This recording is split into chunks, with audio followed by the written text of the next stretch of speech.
उस ज़ात अक़दस से कि जिसने हमें अक़्ल सलीम दी और सीखने सिखाने के अमल को जारी रखने की तौफ़ीक़ दी। कर्नाटक उर्दू एकेडमी उर्दू के मजमूई कास को इस्तेहकाम बख्शने के लिए इशाअत व तरवीज तरक्की के सिलसिले को रवां दवां रखने के लिए कई प्रोग्राम करती आई है। तकरीबन 4-4.5 साल की मुद्दत के बाद यह खुलासा जो हो गया था क़ाइम, उसको पाठ करते हुए हुकूमत ने एकेडमी की तश्कील नौ का अमल में लाया है। और मुनीर अहमद जामी साहब हमारे मोअज़्ज़िज़ रुकन है एकेडमी के, उन्होंने एक तजवीज़ रखी थी एकेडमी के अहबाब के सामने कि हम जो नए लिखने वाले हैं, चाहे वो फ़न शायरी, नसर निगारी, फ़न निज़ामत, ड्रामा निगारी और ड्रामे में काम करने के ताल्लुक़ से भी, तो उन्होंने एक प्रोजेक्ट पेश किया, वो मंजूर हुआ और उसी की कड़ी के सिलसिले में हम सब यहाँ जमा हैं। अगस्त के महीने में इसकी इफ्तिताई तकरीब हुई, फिर इसके बाद क्लासेस 2 दिन से चली हैं और आज निज़ामत के हवाले से हम यहाँ जमा हैं। मैं 2-3 बातें, सबसे पहले जिस तरह से कोई एक सीरियल या डॉक्यूमेंट्री या फ़िल्म शुरू होती है तो उसमें एक वजाहत दे दी जाती है, डिस्क्लेमर अंग्रेज़ी में कहते हैं। तो मैं ये वजाहत करना चाहूँगा कि मेरी ये क्लास दरअसल एक बाहमी मकालमा होगा, म्यूचुअल डायलॉग होगा, क्लासरूम एक्सपीरियंस नहीं होगा जहाँ उस्ताद अपना रोब जमाने, अपने मालूमात का दबदबा क़ायम करने, अपने शागिर्दों के साथ वो एक तरीक़े से एक खदावर शख्सियत बनकर उभरे और आप बिल्कुल अदब के साथ खामोश बैठे रहें। मेरा ये मानना है और हमेशा मैंने इसको माना भी है कि सीखने सिखाने का अमल जो है म्यूचुअल इंटरैक्शन ही से होता है, बाहमी मकालमे ही से होता है। अब कोई बात कर रहा है तकरीबन घंटा, 2 घंटा, 3 घंटे टाइम कोई बात कर रहा है, मुसलसल बरसात की तरह वो बरस रहा है और हम सब बिल्कुल ज़मीन की तरह खामोशी से उसको ऑब्ज़र्व कर रहे हैं, जज़्ब कर रहे हैं। ऐसा नहीं होना चाहिए कि 2 चीज़ें उभरती हैं।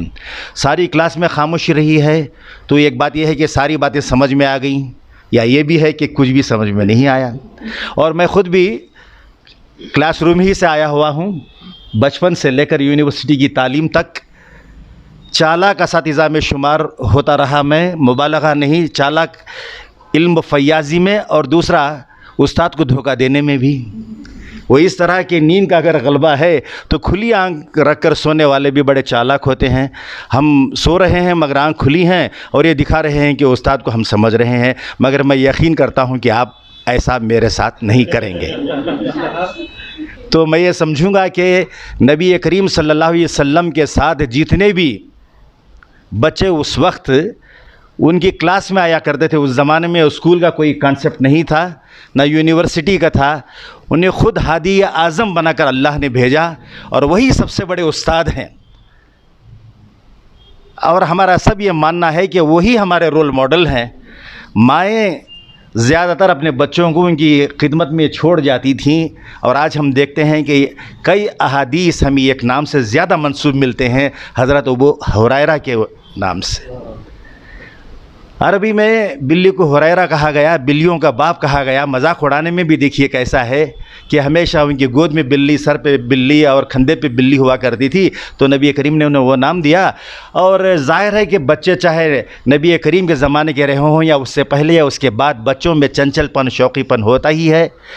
उनकी सोहबत में हमेशा जो रहने वाला बच्चा था, अल्लाह ने उसे शागिर्द अज़ीम होने का वो रुतबा दिया कि कई उनके जो इरशादात गिरामी हैं आज हमें उनके उनसे मंसूब हुए हमें मिलते हैं। तो नबी करीम ने एक मरतबा उन्हें आवाज़ देते हुए कहा, इसी तरह की बैठक में जब वो कुछ बातें बता रहे थे तो बच्चे बैठे हुए थे, उन्होंने कहा कि दुकान वाले, सबने ये समझा कि सभी के तो दुकान होते ही हैं, इन्हीं को क्यों कहा। जब बच्चों ने पूछा, कुछ वो अहबाब ने पूछा कि हज़रत अबू हुरैरा को आपने दुकान वाले क्यों कहा, नबी करीम ने कहा कि कुछ ऐसे हैं एक कान से सुनते दूसरे कान से उसको बाहर कर देते हैं, मगर मैंने देखा कि ये बच्चे में एक कान से सुनकर दोनों कानों के दरमियान में अल्लाह ने जो हाफिज़े की मीरास दी है उसमें तमाम चीज़ें इसने महफूज करने की, उसके अंदर वो अक्ल सलीम है, तो मैंने उसको दुकान वाले बच्चे कहा। तो हम ये मानते हैं कि जब कहीं भी मुझे अहबाब मिल्लत के साथ बात करने का, तदरीस का मौका मिला तो मैंने कई बार यही बात दोहराई है कि हमको दो कान वाले तालिब इल्म होना चाहिए। और नबी करीम के जैसा ना उनसे पहले था ना कोई उनके बाद रहा। नात गोई के हवाले से भी मुनीर अहमद जामी बहुत बड़ा नाम है अपनी रियासत में। मैं ख़ुद उनका मुतक़िद रहा हूँ। हमारे पाए के बुलंद पाए के शोरा में आपका मकाम होता है। बचपन में एक शेर सुना था मैंने नबी करीम के हवाले से, नातिया शेर था कि दोनों जहाँ आईने दिखला के रह गए, लाना पड़ा तुम्ही को तुम्हारी मिसाल में। ऐसे मुअल्लिम आज़म की क्या कहना चाहिए कि उनको फॉलो करते हैं, उनकी इताअत में हमको आगे बढ़ना है। अब फर्स्ट अटेम्प्ट ये होगा कि आप अपना तारुफ कराते चलें कि बिल्कुल बेतकल्लुफ़ी के साथ। जी आप अस्सलाम वालेकुम। बैठ के ही इत्मीनान से। जी जी मैं डॉक्टर मुस्कान हूँ, सोशल एक्टिविस्ट, एजुकेशन और हेल्थ सेक्टर में काम करती हूँ। जी नेक्स्ट। जहाँ असिस्टेंट प्रोफेसर बीटी सादत जी जी इरफान अफजल, कर्नाटक उर्दू अकेडमी से वाबस्ता हूँ और यहाँ पे काम करता हूँ। अस्सलाम वालेकुम, मेरा नाम मुस्कान है और मैं बीटी स्कूल की स्टूडेंट। जी जी मेरा नाम शेख खान है, मैं सेकंड ईयर की तालिबा बीटी कॉलेज। अस्सलाम वालेकुम, मैं प्रेसिडेंट सेकंड बीकॉम की तालिबा। कौन सी कॉलेज से? BT college. ओके जी जी। मेरा नाम अख्तर मोमिन है, मैं डिप्लोमा होटल मैनेजमेंट कर रहा हूँ चेन्नई अमृता कॉलेज में। अस्सलाम वालेकुम रहमतुल्लाहि व बरकातहू। मेरा नाम मोहम्मद मुजीब अली खान है, मैं फिजिकल डायरेक्टर हूँ, योगा मास्टर हूँ, जर्नलिस्ट। Okay right. तो यहाँ आपके साथ तारुफ की ये एक्सरसाइज इसलिए की गई कि हमको मालूम हो जाए कि हमारे साथ कौन कौन है, और ये बताने की शायद कोई मुझे ज़रूरत नहीं कि आपको ये ज़रूरत नहीं कि आप फ़न निज़ामत के हवाले से जानने के लिए, समझने के लिए, उसके साथ तीसरी बात यह है कि बरतने के लिए भी, यानी अप्लाई करने के लिए भी। मुझे नहीं मालूम कि आप में से कितने जो यहाँ अहबाब बैठे हैं उन्होंने अब तक निज़ामत की है। हाथ उठाएं। निज़ामत किन किन ने की है? Okay right. तो हर कोई ये चाहता है कि वो निज़ामत करे। निज़ामत के हवाले से मैं पहली बात आपको ये कहना चाहूँगा कि मेरी नज़र में ऐसा ना समझें कि सिर्फ मुसलमान होने के लिए मैं मज़हबी हवाले दे रहा हूँ, समझाने के लिए भी कि मेरी नज़र में बेहतरीन निज़ामत करने वाली जो ज़ात है वो अल्लाह की ज़ात है। इस लिहाज से कि कुरान करीम का नुक्ता आगाज़ से लेकर आखिरी उसका नुक्ता तक अगर आप देखें तो ये बेहतरीन निज़ामत है। जिस तरह की निज़ामत में जो तमाम फ़नी खूबियाँ इंसानों ने बतदरीज बाद में जमा कर रखी हैं कि निज़ामत को ऐसा होना चाहिए, वैसा होना चाहिए, सारी चीज़ हमें शम्मे हिदायत के तौर पर अल्लाह ने अपनी ज़बान में कुरान में हमें दे रखी हैं। अब सिर्फ बिस्मिल्लाहिर्रहमानिर्रहीम ही से देखिए कि कितनी चीज़ें उसमें हैं।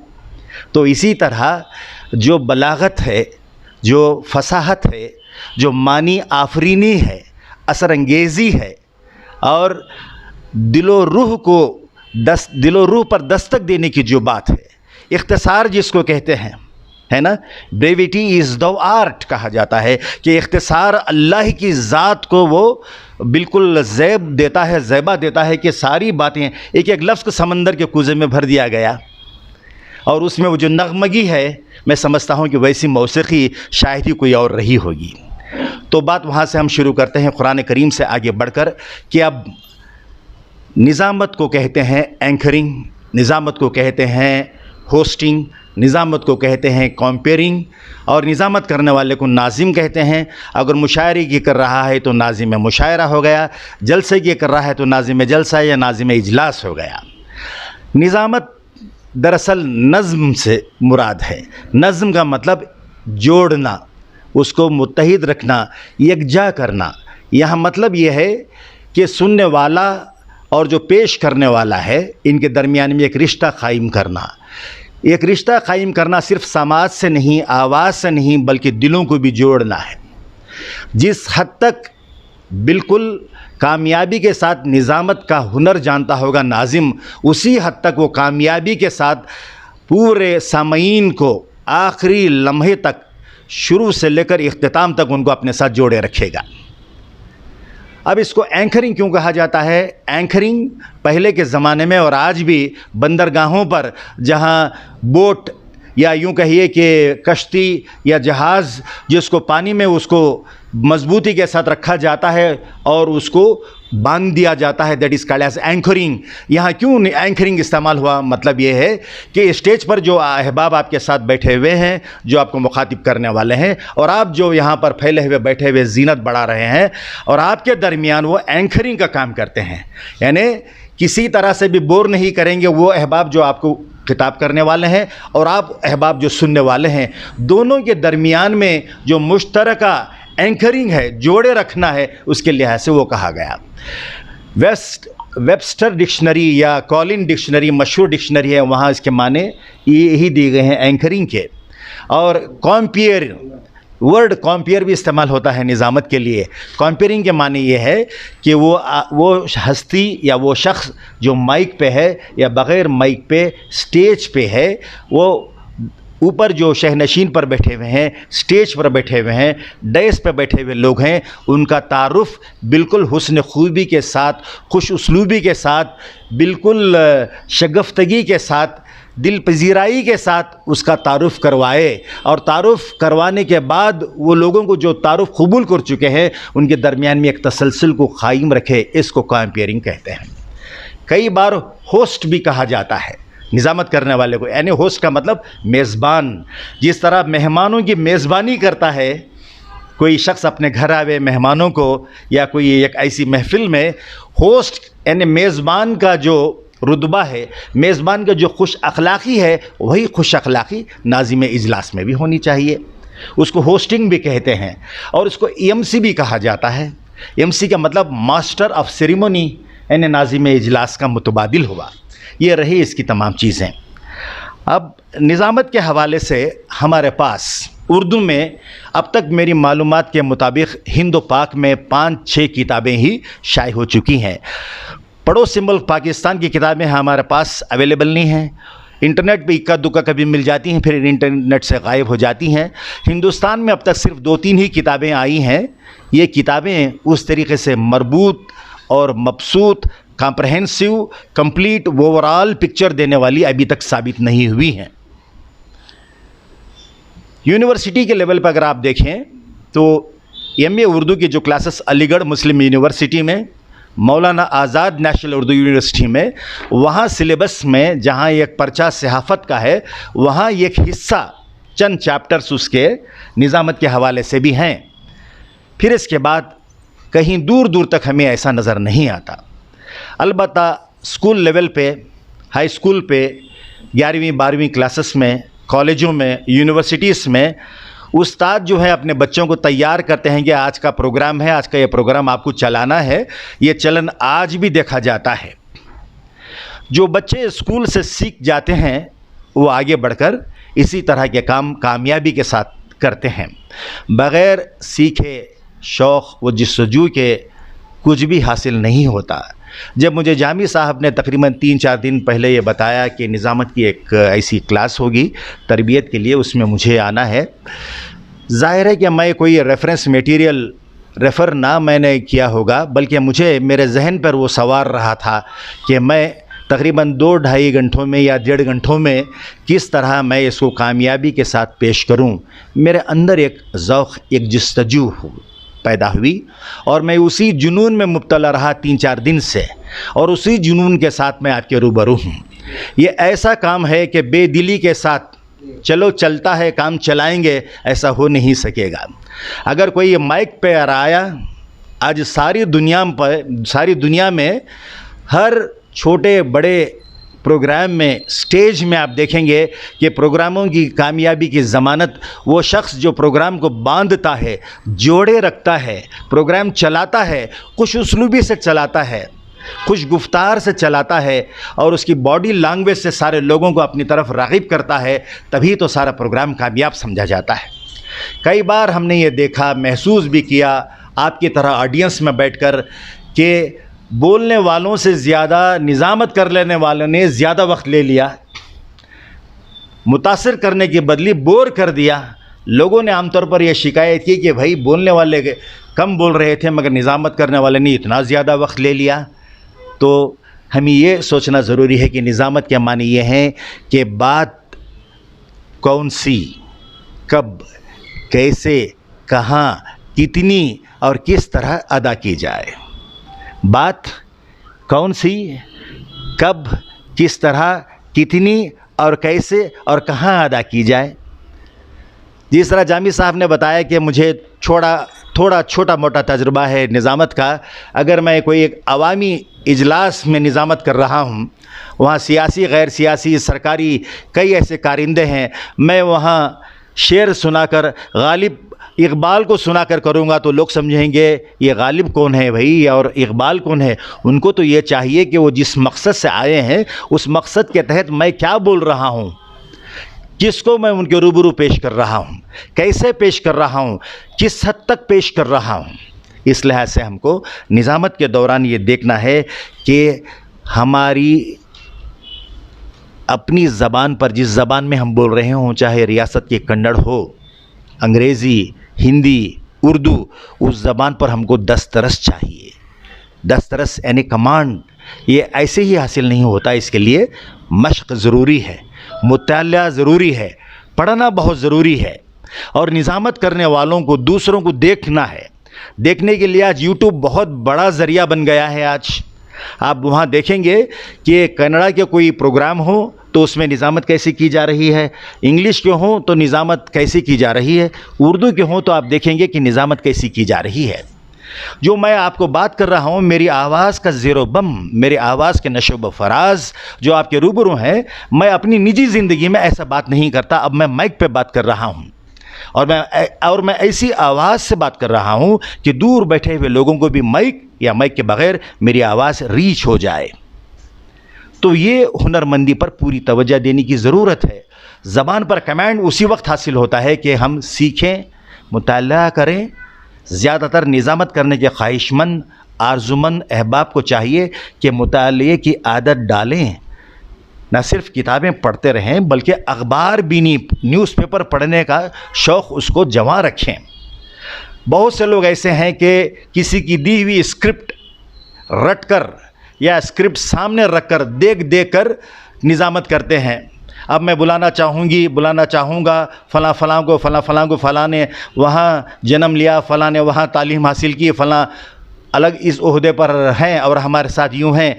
देखकर बोलते रहना कोई बुरी बात नहीं है, मगर देखकर बोलते रहते हुए भी आपके रूबरू बैठे हुए लोगों के साथ एक कनेक्ट, एक रिश्ता, राबिता कायम कर लेना चाहिए। जब आप माइक पे आएंगे तो आपके अंदर बला का एतमाद चाहिए, ऐसा एतमाद कि आपसे बेहतर कोई बोलने वाला है ही नहीं, ये एतमाद चाहिए। गैर ज़रूरी एतमाद नहीं चाहिए, उतनी मेहनत भी करनी चाहिए कि आपसे बेहतर कोई बोलने वाला नहीं है। इसी तरह ये भी समझ लेना चाहिए कि आपसे बेहतर सुनने वाला भी कोई नहीं है। और हम ये देखते हैं कि सुनने वाले अगर हमारे रूबरू 50 लोग बैठे हैं तो 20 लोग बिल्कुल आपको बराबर देखते रहेंगे। आपको उनके साथ आंख में आंख, चेहरा शनासी के साथ बात करना है। आप डायरेक्ट उन्हें देखकर बात कर रहे हैं। कुछ ऐसे भी होंगे जो डिस्ट्रैक्ट होंगे, वो डिस्ट्रैक्शन देखकर, उनकी भटकी हुई तवज्जो देकर आपको एतमाद में कमी लाने की ज़रूरत नहीं है। कुछ ऐसे भी होंगे बेवजह हंस रहे होंगे, जहाँ संजीदा रहना है वहाँ हंस रहे होंगे। आपका एतमाद मुतासिर कर जाता है कि भाई मैं बात बड़ी संजीदा कह रहा हूँ मगर वहाँ वो जो है शौक़ी में मुब्तला हैं, हंस रहे हैं। कहीं ऐसा तो नहीं कि मैं कोई गलती कर रहा हूँ या कर रही हूँ कि वो हंस रहे हैं। उनकी हालत पे उन्हें छोड़कर कोशिश ये करनी चाहिए कि मौका मिले तो हंसने वालों को भी, तवज्जो भटकते हुए बैठे रहने वालों को भी अपने धागों में बांध लेना है उसको हुनरमंदी के साथ। ऐसा कहते हुए कि भाई वक्त सबका बहुत ज़रूरी है, वक्त बहुत अहम है, वक्त हीरा है, वक्त मोती है, गया वक्त कभी आता नहीं, तारीख़ का हिस्सा हो जाता है। अब यहाँ हम सब जमा बैठे हैं तो क्यों ना 100% मिलकर बैठे हैं, बात सुने। वो लोग जो इससे बेहतर बातों की तलाश में होंगे उनसे गुजारिश है कि हमारे साथ हो जाएं। ये बात वो है कि भाई कुछ लोग हमारी बात नहीं सुन रहे हैं, बोलने की बजाय उनको अफेंड कर रहे हैं, आप उनको नाराज़ कर रहे हैं। नाराज़ किए बग़ैर उन्हें जोड़े रखना भी एक हुनरमंदी है। अब यहाँ तलफ़ुज़ की अदायगी के हवाले से एक बात कहूँगा। कई नामों के साथ दीन होता है, जैसा कि निज़ामुद्दीन, सलाहुद्दीन। ये मैंने अमीन सयानी की ज़बानी सुना कि एक साउंड रिकॉर्डिस्ट हुआ करते थे राज कपूर की फ़िल्मों के, जिन्हें कई फिल्म फेयर अवार्ड्स मिले। उनका नाम था अलाउद्दीन। उन्होंने हमेशा ये दीन के लफ्ज़ को यूँ उन्होंने अदा किया कि अल्लाउद्दीन। अलाउद्दीन बोलने में, अल्लाउद्दीन बोलने में कैसा होता है। देखिए, मेरे साथ हैं मुनीर अहमद जामी। मैं उनको मुनीर अहमद जामी अगर बोलूँगा तो नॉर्थ के लोगों को, नॉर्थ कर्नाटक, नॉर्थ इंडिया के लोगों को बुरा लगेगा, क्योंकि तलफ़्फ़ुज़ की अदायगी पर तवज्जो देनी ज़रूरी है। ये सिर्फ सुनने, सुनाने, पढ़ने, पढ़ाने, सीखने, सिखाने ही से हम ये सीख सकते हैं। तलफ़्फ़ुज़ की अदायगी और the art of presentation, the art of presentation. आप स्टेज पर आए हैं, सबको सलाम आदाब कहेंगे, उसमें गैर मुस्लिम भी हैं तो नमस्कार भी कह देंगे। कोई सरदार जी नज़र आ रहे हैं तो उनको सत श्री अकाल भी कह देंगे। तो आपने एक साथ सारे हिंदुस्तान को ले लिया एक ही जुमले में। हमारा ईमान तो भ्रष्ट नहीं हो जाएगा, है ना। तो इसी तरह द आर्ट ऑफ प्रेजेंटेशन ऐसा होना है। जब हम स्टेज पर आएंगे तो प्रोग्राम क्या है सभी को मालूम है, दावतनामा पढ़ चुके हैं, आपके पीछे बैनर भी लग चुका है, फिर भी आपको बताएंगे। सबको आदाब व तस्लीम अगर बोलने के बाद फिर बताएंगे कि आज हम इस यहाँ प्रोग्राम में हैं, ये प्रोग्राम करने वाले कौन हैं, उन्होंने ये क्यों किया है, इसमें अहम कौन अहबाब हैं, ये करने का क्या मकसद है। ये सारी चीज़ें आप 2-3 लाइन्स में बोल देंगे, है ना। कई इदारे ने कोई ये प्रोग्राम किया है तो इदारा कौन सा है बता दें, उसकी तारीख़ भी। ये इदारा फ़लाँ साल शुरू हुआ था और अब तक ये चल रहा है। ये प्रोग्राम का मकसद क्या है, इसकी अहमियत क्या है, इसकी इफ़ादियत क्या है और किस लिए आपको बुलाया गया है। और इस मौके पर हमें ख़िताब करने के लिए, हमारे साथ गुफ्तगू करने के लिए, बातचीत के लिए कौन कौन आ रहे हैं, कौन कौन आए हैं, देर से आने वाले कौन हैं, कोई आने से रह गए हैं तो उनके हवाले से भी बता दिया जाए, ताकि लोगों में एक तरीके से उसकी क्लैरिटी हो, वजाहत हो। फिर हमने कई बार देखा है कि वॉइस ओवर के माने कुछ एक वीडियो हम देख रहे हैं, उसके पीछे आवाज़ बैकग्राउंड में आ रही है, उसको अंग्रेज़ी में कहते हैं वॉइस ओवर। हम बिल्कुल सपाट प्लेन तरीके से पढ़ रहे हैं कि आज बेंगलोर में कर्नाटक लेजिस्लेटिव असेंबली ने ये क़रारदाद पेश किया, वहाँ पर स्पीकर फ़लाँ साहब रहे, यूटी खादर, उन्होंने यूँ कहा, तो फिर उसके बाद उनके ताल्लुक़ से मुखालिफत में फ़नों ने आवाज़ उठाई।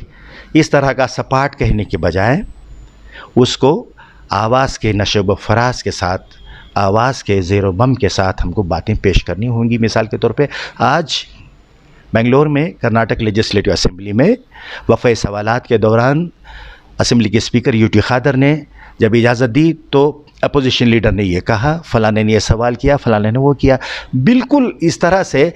तो आज के ज़माने में हर कोई अपने आप को मसरूफ़ मानता है, बहुत बिज़ी। ये बिज़ी शेड्यूल में टीवी पे या मोबाइल पे ख़बरें देखने वाले या कोई और चीज़ देखने वाले ख़ुद को बड़ा मसरूफ़ महसूस करते हैं। उनके मसरूफ़ बिज़ी शेड्यूल में तवज्जो को चुराकर उनको बांधे रखने के लिए हम में वो हुनर चाहिए कि हमें उन्हें मुतासिर करने की पूरी तरह कोशिश करनी चाहिए। अब आर्ट ऑफ प्रेजेंटेशन के बारे में मैं कह रहा था, इसे कहते हैं तर्ज़ तख़ातिब। एक मैगज़ीन हुआ करता था, अब जो नहीं आ रहा है, अंग्रेज़ी मैगज़ीन, 15 रोज़ा मैगज़ीन था, उसका नाम था ऑन लुकर, मैगज़ीन का नाम था।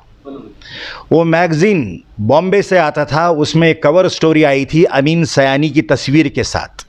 उस पे उन्वान लिखा था, why 40 million people listen to this man with a golden voice. 45 million लोग सारी दुनिया में इस सुनहरी आवाज़ के मालिक अमीन सयानी को क्यों सुनते हैं। जिसने वो स्टोरी लिखी थी मैगज़ीन में, उन्होंने एक कोट लिखा था, वो अंग्रेज़ी में था। वो कोट क्या था? अमीन सयानी की आवाज़ के बारे में, अमीन सयानी की निज़ामत के बारे में, अमीन सयानी की अंदाज़े पेशकश के बारे में, अमीन सयानी की तर्ज़ तख़ातिब के बारे में। मुझे ज़रूरी यहाँ नहीं है कि अमीन सयानी कौन है मैं आपको बताऊँ, शायद सब लोग जानते होंगे ना, अमीन सयानी के हवाले से सब जानते हैं। अमीन सयानी हिंदुस्तान की ब्रॉडकास्टिंग हिस्ट्री में, रेडियो टेलीविज़न की हिस्ट्री में बहुत बड़ा नाम है। उनके भाई हामिद सयानी हुआ करते थे, फिर अमीन सयानी और बिना का गीत माला ने हिंदुस्तान में बहुत बड़ी तारीख़ रकम की है। और आज यूट्यूब पर अगर आप अमीन सायनी को नाम टाइप करेंगे तो एक नहीं 100 आप वीडियोस देख पाएंगे, समझे। बिना का गीत माला जो है वो काफ़ी मशहूर प्रोग्राम रहा और अमीन सायनी के ताल्लुक़ से हमें हाल ही में उनका इंतकाल हुआ है। अमीन सायनी के ताल्लुक़ से जो मैं मैगज़ीन का जिक्र कर रहा था उसमें स्टोरी शुरू होती है एक कोट से, क्या था, his voice is such that sells refrigerators even to Eskimos. Eskimos कौन है? जो नॉर्थ पोल में रहते हैं, जहाँ सूरज ही नज़र नहीं आता, हमेशा बर्फ़ में रहते हैं। वो लोग जिन्हें ना हवा, ना पंखे की फ़ैन की ज़रूरत है, ना फ्रिज की ज़रूरत, ना एयर कंडीशन की ज़रूरत, मगर अमीन सायनी की आवाज़ वैसी करिश्माती है कि वैसे लोगों को, बर्फ़ में 24 घंटे रहने वालों को भी रेफ्रिजरेटर ख़रीदने पर आमादा कर दे। His voice is such that sells refrigerators even to Eskimos। ये किसने कहा था? गुलजार ने कहा था। गुलजार कौन है? मैं आपको फिर सवाल करूं क्या? गुलजार कौन है जानते हैं हम लोग? गुलजार नगमा निगार भी हैं और बहुत बड़े अच्छे शायर भी हैं। और गुलजार ने अमीन सायनी के हवाले से ये बात कही थी। और देखिए यहाँ पर मैं आपको एक गीत का मुखड़ा सुनाता हूँ। सीन ये है कि मैं पहले डाउनलोड नहीं कर पाया। रेलवे कंपार्टमेंट में एक लड़की दातून बेच रही है, दातून मिसवाक की तरह, मिसवाक नहीं है, दातून दांत साफ करने के लिए दातून बेच रही है रेलवे कंपार्टमेंट में चिल्लाते हुए। तो उसको हिदायत दे रहा है एक और कैरेक्टर रेलवे कंपार्टमेंट में। ये जो मैं आपको बोल रहा हूँ यूट्यूब में है, फिल्म का नाम है मनपसंद। और जो लड़की चिल्लाकर दातून बेच रही है वो है टीना मुनीम, और जो उनको रफ़ी की आवाज़ में हिदायत दे रहा है वो एक्टर है देवानंद। यहाँ मेरी आवाज़ आपको सुनाई दे रही है तो मैं इसका इब्तिदाई हिस्सा सुनाऊंगा। देखिए शायद लोगों का दिल अगर हाँ जीतना तुमको है तो बस मीठा मीठा बोलो। लोगों का दिल अगर हाँ जीतना तुमको है तो बस मीठा मीठा बोलो। एंड करो। तो उसमें जो एक्टर आपके पीछे नज़र आ रहे हैं वो कर्नाटक ही के हैं, गिरीश कार्नाड नाम है उनका। और अब तक जो है ज्ञानपीठ अवार्ड ज़्यादातर कन्नड़ ही को मिले हैं, हिंदुस्तानी ज़बानों में। उनका नाम गिरीश कार्नाड है। यह बहुत ही सेक्युलर राइटर, ड्रामा निगार भी रहे हैं। तो उसमें एक लाइन आती है, वो जो लड़की चिल्लाकर बोल रही है एक्टर, उसके बारे में गीत का एक बोल है उसमें, अमित खन्ना। देखिए मैंने निज़ामत को ये एंगल से भी देखा है। उसमें एक बोल यूँ आता है, इसमें एक बोल ये है, शीशे पे चले जैसे आरी, यानी मतलब शीशा ग्लास पे अगर आप ग्लास के कटर से काटते हैं तो आवाज़ कैसे आएगी, समझते हैं ना। शीशे पे लगे जैसे आरी, लोगों को लगे है आवाज़ तुम्हारी, यानी शीशे को काटते हुए जो आवाज़ आएगी, ऐसी आवाज़ आप रखेंगे तो कहाँ बेच पाएंगे, कहाँ सेल्समैनशिप होगी। इस लिहाज से उन्होंने फिर ये कहा कि लोगों का दिल जीतना अगर तुमको है तो मीठा मीठा बोलो। तो यहाँ एंड कर दीजिए वो वीडियो। तो मेरा मतलब ये था कि मीठा मीठा बोलना सीखना चाहिए। कैसे मीठा मीठा बोलना चाहिए? खुशी का मौका है तो आपको ख़ुद खुशी महसूस करनी होगी और महसूस करवानी होगी। गम का माहौल है तो ख़ुद आपको गम महसूस करना होगा और दूसरों को भी वो रंजो अलम महसूस करवाना होगा। यहाँ आपकी शख्सियत की टोटल इन्वॉल्वमेंट ज़रूरी है। हो सकता है कि आप घर से लड़ झगड़ के आए हैं और यहाँ झगड़ालू आवाज़ में बात करें कि देखो भाई मैं आपके रूबरू एक प्रोग्राम पेश कर रहा हूँ, प्रोग्राम में हमारे साथ वो है। ऐसा नहीं है, बल्कि चेहरे पे चेहरा लगाकर आपको काम करना होगा। उर्दू के हवाले से कोई बात कर रहे हैं तो उर्दू की खूबसूरती के बारे में जितने अशार हैं यहाँ आप जानते होंगे, है ना। तो वही वो ज़बान है जो खूबसूरती की अलामत है। और अब रंजो गम की कोई बात है तो सुबह मैं कोई एक रंजो गम का एक शेर सोशल मीडिया पे देख रहा था। वो मैंने उसका एक स्क्रीनशॉट लिया है आपको बताने के लिए कि उसमें देखिएगा, एक मैं शेर आपको आपके रूबरू पेश करना चाहूँगा। कोई गम का माहौल है, कोई हमसे बिछड़ गया है, तो उसके बिछड़ने के हवाले से हम यहाँ पर बात कर रहे हैं। आप दिलचस्पी से सुन रहे हैं या बोर हो रहे हैं? सर बहुत दिलचस्पी है। सही दिलचस्पी से? ओके, चलिए यही उम्मीद पे आगे बढ़ते हैं। तो सुबह मैंने एक शेर पढ़ा था कि देखिए, एक एक करके सितारों की तरह डूब गए, एक एक करके सितारों की तरह डूब गए, हाय क्या लोग मेरे हल्क़े अहबाब में थे। एक एक करके सितारों की तरह डूब गए, हाय क्या लोग मेरे हल्क़े अहबाब में थे। अब ऐसे अशार लेकर, मिसाल के तौर पे गुज़िश्ता चंद महीनों क़ब्ल खलील मामून जो इस एकेडमी के सदर भी थे, बहुत बड़े शायर, जब वो इंतकाल कर गए 21 जून को बेंगलोर में, उनकी ताज़ियत में एकेडमी और दीगर इदारों ने भी प्रोग्राम किए। एक दो प्रोग्रामों की निज़ामत मुझे भी करने का मौका मिला, तो मैंने उन्हीं के वो अशार इस्तेमाल किए प्रोग्राम में कि भाई मरना भी कोई ऐसा मरना है, मरने के बाद कोई चर्चा ना हो, अरे मरने के बाद कोई जलसा भी ना हो, ऐसी भी कोई मौत है। तो मैं ये नसर में कह रहा हूँ कैसे ऐसे अशार उन्होंने लिखे थे। अब देखिए, मैंने वो अशार इस लिहाज से पेश किए कि लोगों को ये लगे कि भाई ये शायर आसमान से डायरेक्ट टूटा हुआ सितारा नहीं था, बल्कि गोश्त पोस्त का हमारे ही दरमियान वो रहने वाला था, और उसने ज़िंदगी के पूरे नशब व फराज को उन्होंने महसूस किया था। तो इस तरह मैं अर्ज़ कर रहा था आपको कि हमारी शख्सियत जो है, अब व्हाट्सएप में आप वीडियो अगर है आप मुझे भेज सकते हैं अपने, ओके फाइन फाइन, अगर वो इमेज है ना, हाँ हाँ जो आएगा वो भी आप मुझे भेज दो। जी जी, राइट राइट राइट। लो मैं यहाँ क्लास में बाद में बात करता हूँ, ओके राइट। तो अब हमारे इरफान जो हैं बड़े सीमा सिफत हैं, और चलिए इन्हीं की वसातत से हम ये सारी चीज़ें देखते हैं। मेरा यहाँ पर आपके रूबरू प्रेजेंटेशन का ये मकसद है कि मैं मुख्तलिफ़ चीज़ों से आपको आगाह कराऊँ। तो हमारी शख्सियत के बारे में मैं बता रहा था कि हमको खुद एक सरकारी जलसा है, सरकारी जलसे में जो सरकार के क़वानीन होते हैं, ज़वाबित होते हैं, उसको हमको मलहूज़ ख़ातिर रखना है। मुझे वाइस प्रेसिडेंट ऑफ इंडिया को भी स्टेज पर प्रेजेंट करने का मौका मिला। Vice president of India, president of India को गवर्नर को प्रेजेंट करते हैं, तो प्रोग्राम के आगाज़ में होता है नेशनल एंथम, प्रोग्राम ख़त्म होता है तो नेशनल एंथम। जब प्रेसिडेंट, वाइस प्रेसिडेंट या गवर्नर तकरीर कर रहे हैं, उसके बाद कोई बात नहीं करते हैं। ये होता है प्रोटोकॉल, ज़ाबिता, जिसको हुकूमत ने तरतीब दिया है। शुक्रिया जो होता है उनकी तकरीर के पहले ही हो जाता है, या ऐसे प्रोग्राम हैं। अब वहाँ हम बात कर रहे हैं ऐसे बड़े बड़े डिग्निटरीज़ के, सारा प्रोग्राम वहाँ पर 60 मिनट में, 65 मिनट में, 70 मिनट में होता है, और आपको बड़ी ही बरजस्तगी के साथ, बरमहल बरमौखा मलहूज़ ख़ातिर रखकर सारे आदाब को, प्रोटोकॉल को प्रोग्राम चलाना पड़ता है।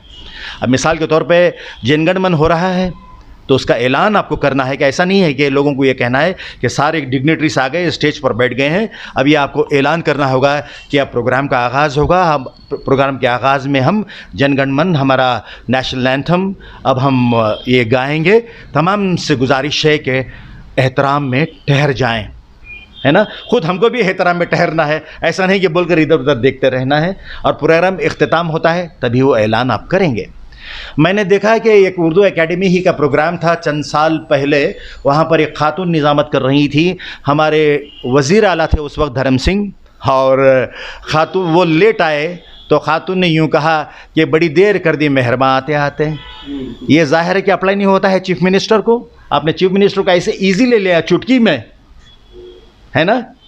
ऐसा कहा जा सकता था कि बड़ी बेताबी से हम चीफ़ मिनिस्टर साहब का, वज़ीर आला का इंतज़ार कर रहे थे कि अब वो आ गए हैं और हमारी बेताबियाँ अब ख़त्म हो रही हैं। एक इस कदर सलीक़ामंद अंदाज़ था, बड़ी देर कर दी मेहरबान आते आते। ऐसा नहीं है कि वो आपके घर के नौकर हैं, है ना। मैं ये बता रहा हूँ कि मलहूज़ ख़ातिर रखना होगा। सरकारी प्रोग्राम में अवामी प्रोग्राम है, अवामी प्रोग्राम है तो उसमें हर तरह के लोग बैठे होंगे, जो अच्छी ज़बान भी जानते होंगे या ज़बान ना भी जानते होंगे। उन्हें शौक़ भी होगा, शौक़ नहीं भी होगा, है ना। हर तरीक़े के जुमले कसने वाले भी होंगे, समझ रहे हैं आप। तो मैं यहाँ आपको एक और पहलू की तरफ ले जा रहा हूँ। शख्सियत, पर्सनालिटी दो तरीके की होती है, एक इंट्रावर्ट होते हैं और एक एक्स्ट्रावर्ट होते हैं। इंट्रावर्ट वो जो अपनी ज़ात में मुक़य्यद रहते हैं, अपनी ही ज़ात में क़ैद रहते हैं, और वो होते हैं जो खुली जहनीत रखते हैं, खुलकर सभी से बात करते हैं। मैं पहले कैटेगरी में आया करता हूँ अभी तक, इंट्रावर्ट, थोड़ा अपनी ही ज़ात में क़ैद की तरह। अब जब मैं माइक पर आ गया तो मुझे एक्स्ट्रावर्ट होना ही है। अब इस तरह से आप इंट्रावर्ट हों, खुद साख्ता हों, खुद क़ैद हों, या खुली तरह से खुश ख्याली के साथ, खुश गुफ्तारी के सभी को साथ ले चलने वाले हों, आपको शख्सियत को दोनों तरह से मिलाकर प्रोग्राम पेश करना है। मैं मेरी अपनी 2-3 मिसालें देना चाहूँगा। नंबर 1, शरारत के बाइस मैं बचपन में हकलाया करता था। मेरा इलाज करवाया गया और वाजा हकलाट अल्लाह के करम से नहीं है, मैं रवानी से बोल रहा हूँ। जब मैं पढ़ता था स्कूल में, अदबी प्रोग्रामों में हिस्सा लेता था, पोइट्री रिसिटेशन हो, नज़्म ख़ानी हो या तहरीर मुकाबले वगैरह वगैरह, ये सिलसिला चलता रहा कॉलेज यूनिवर्सिटी तक। और उर्दू की क्लास में पहली बेंच पर बैठने वाले स्टूडेंट में मैं शुमार किया जाता था, और मजाक का निशाना भी था ऐसे अल्हड़ लड़कों से जो मजाक उड़ाया करते थे, उर्दू भी कोई सब्जेक्ट है क्या भाई जिसको पहली रो में बैठकर, पहली सफ़ में बैठकर किताब सुनना है। तो अंदाज़ा लगाइए आप, शौक़ और जस्तजू कभी बेकार नहीं जाती। जो उस्ताद हमें पढ़ाते थे, प्रोफेसर, उन्होंने एक दिन गलतफहमी में मुझे, को एजुकेशन था, वो एक तरफ लड़कियां एक तरफ लड़के, मुझे ठहरा दिया कि ऐसा लगता है कि आप क्लास में दूसरी क्लासेस का काम करते हैं। पीछे एक मनचले मेरे दोस्त ने आया, आर्ट साइंस कॉमर्स की क्लास थी, और उन्होंने बताया, सर ये आपकी क्लास में ये वाहिद स्टूडेंट हैं जो कुछ आप बोल रहे हैं वो नोट्स लिख रहे हैं 2-3 अलग अलग बॉल पेन से और किताब में मार्क कर रहे हैं। उस्ताद को एहसास हुआ तो बाद में उन्होंने मुझे बुलाया और हौसला दिया, और वैसी शरारत अंगेज़ क्लास में मेरा संजीदा बैठना, अल्लाह ने वो मुकाम दिया कि मेरी आज लिखी हुई एक नसरी नज़्म 5वीं क्लास में प्रिस्क्राइब्ड है टेक्स्ट बुक में, और 12वीं क्लास में मेरा लिखा हुआ एक मजमून शामिल निसाब 8 साल से है। तो यहाँ ये मतलब हुआ कि मेरा शौक़ रायगा नहीं गया, बेकार नहीं गया। अब रही बात निज़ामत की, मैं जब फाइनल ईयर डिग्री का आखिरी जो क्लास में फंक्शन होता है, क्लास सोशल जिसको कहते हैं, तो उसमें चूँकि मैं ज़रा अच्छा पढ़ने लिखने वालों में शामिल था, तो मुझे भी तकरीर के लिए कहा गया। मैंने तकरीर दीवार को देखकर तकरीर की थी, जिस तरह आपको स्क्रीन नज़र आ रहा है ना वैसा, क्योंकि एक तरफ लड़कियां हैं एक तरफ लड़के हैं। ऐसी घबराहट अंदर से थी कि मैं दीवार को देखकर तकरीर करता रहा। इधर उधर देखूंगा तो भटक जाऊंगा, घबरा जाऊंगा, या किसी के चेहरे से देखकर, उनके आसार को देखकर मैं बात भूल जाऊंगा। तो दीवार कर देखकर बात करने वाला वो स्टूडेंट और आज आप सबको देखकर बात कर रहा है। ये ट्रांसफॉर्मेशन आया शौक़, मेहनत, जिस्तजू, रियाजत से। और जो आवाज़ मैं आपके रूबरू पेश कर रहा हूँ, मैंने अपनी आवाज़ पे मेहनत की है। वॉइस मॉड्यूलेशन पे मेहनत करनी पड़ती है। हर किसी की आवाज़ अच्छी ही होती है, आवाज़ पर मेहनत करनी पड़ती है। मैंने आवाज़ दी है कई ऐसे डॉक्यूमेंट्रीज़ के लिए जो वॉइस ओवर हैं, पीछे से अब मेरी आवाज़ आ रही है। कई कैसेटों में मेरी आवाज़ है, रेडियो टेलीविज़न पर मैंने प्रोग्राम किए हैं, कई इंटरव्यूज़ किए हैं, स्टेज पर मैंने प्रोग्राम किए हैं। ये तमाम चीज़ें उसी वक्त मुमकिन हो सकती हैं कि आपके अंदर जस्तजू हो, एम्बिशन हो और मेहनत करने का जज्बा हो।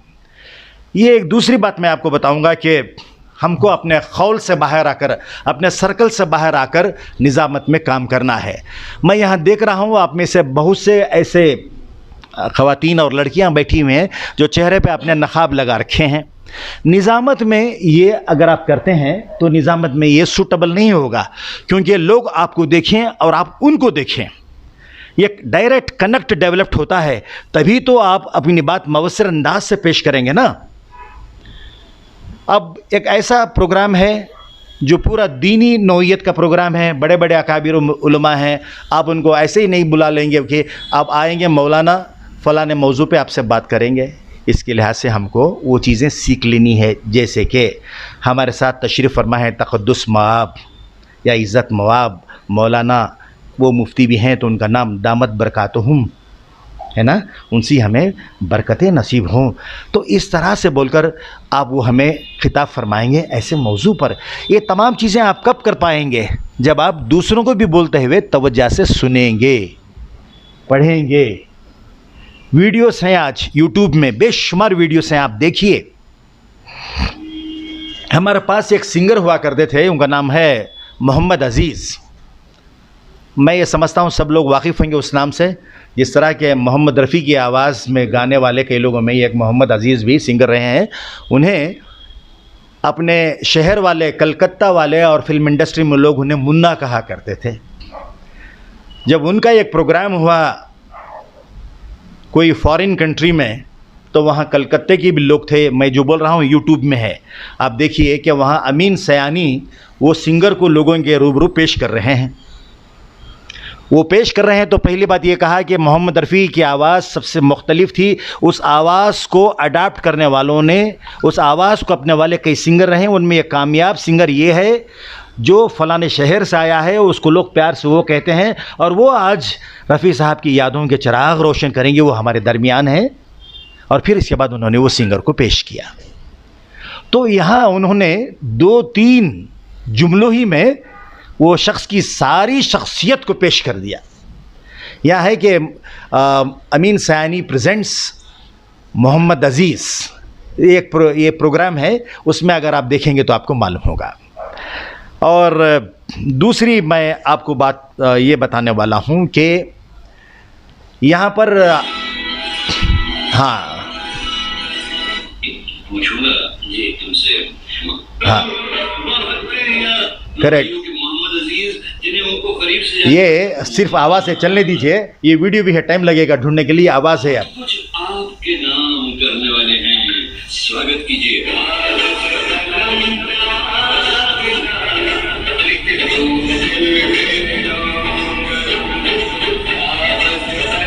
ज़रा फॉरवर्ड करिए उसको।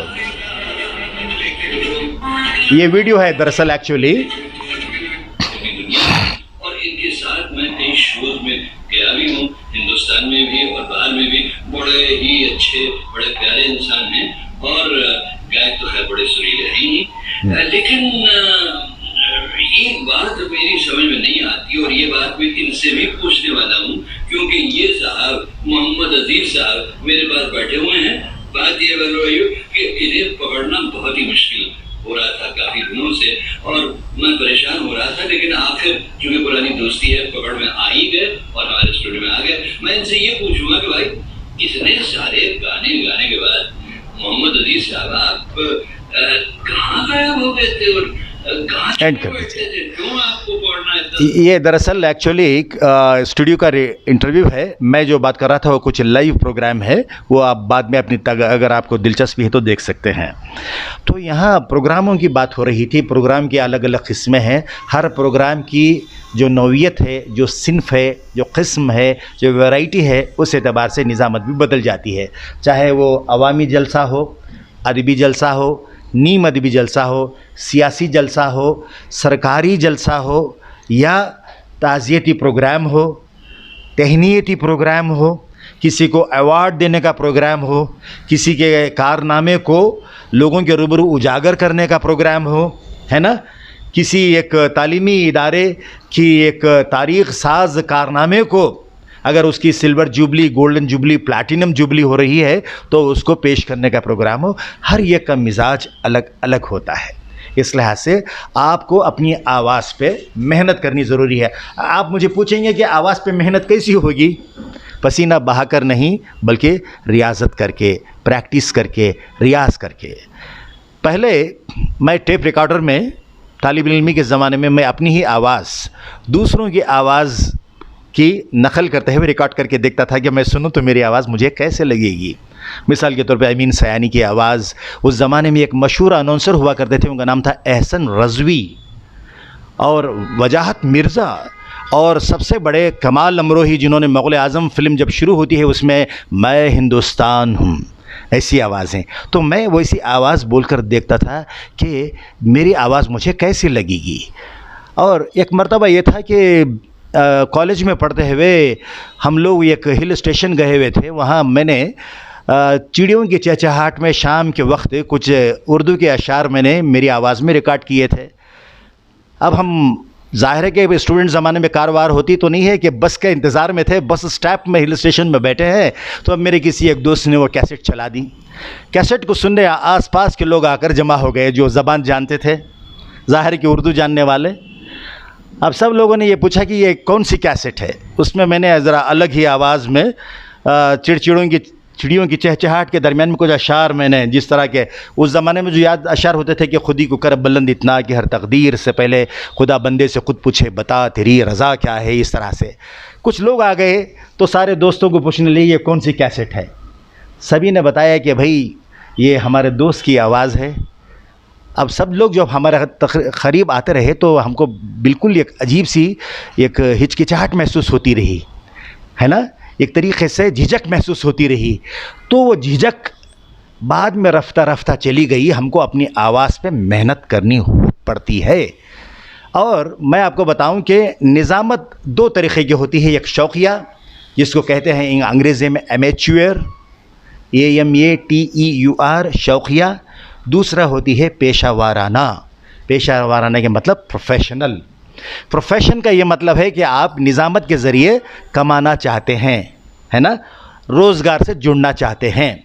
मैं आपको बताऊं कर्नाटक के इस हिस्से में जहां हम हैं या पूरे कर्नाटक में मुझे नहीं लगता कि निज़ामत पेशे के तौर पर हम अपना अब सकते हैं, इस लिहाज से कि उर्दू वालों में निज़ामत के हवाले से वो संजीदगी नहीं है, वो प्रोफेशनलिज़म नहीं है।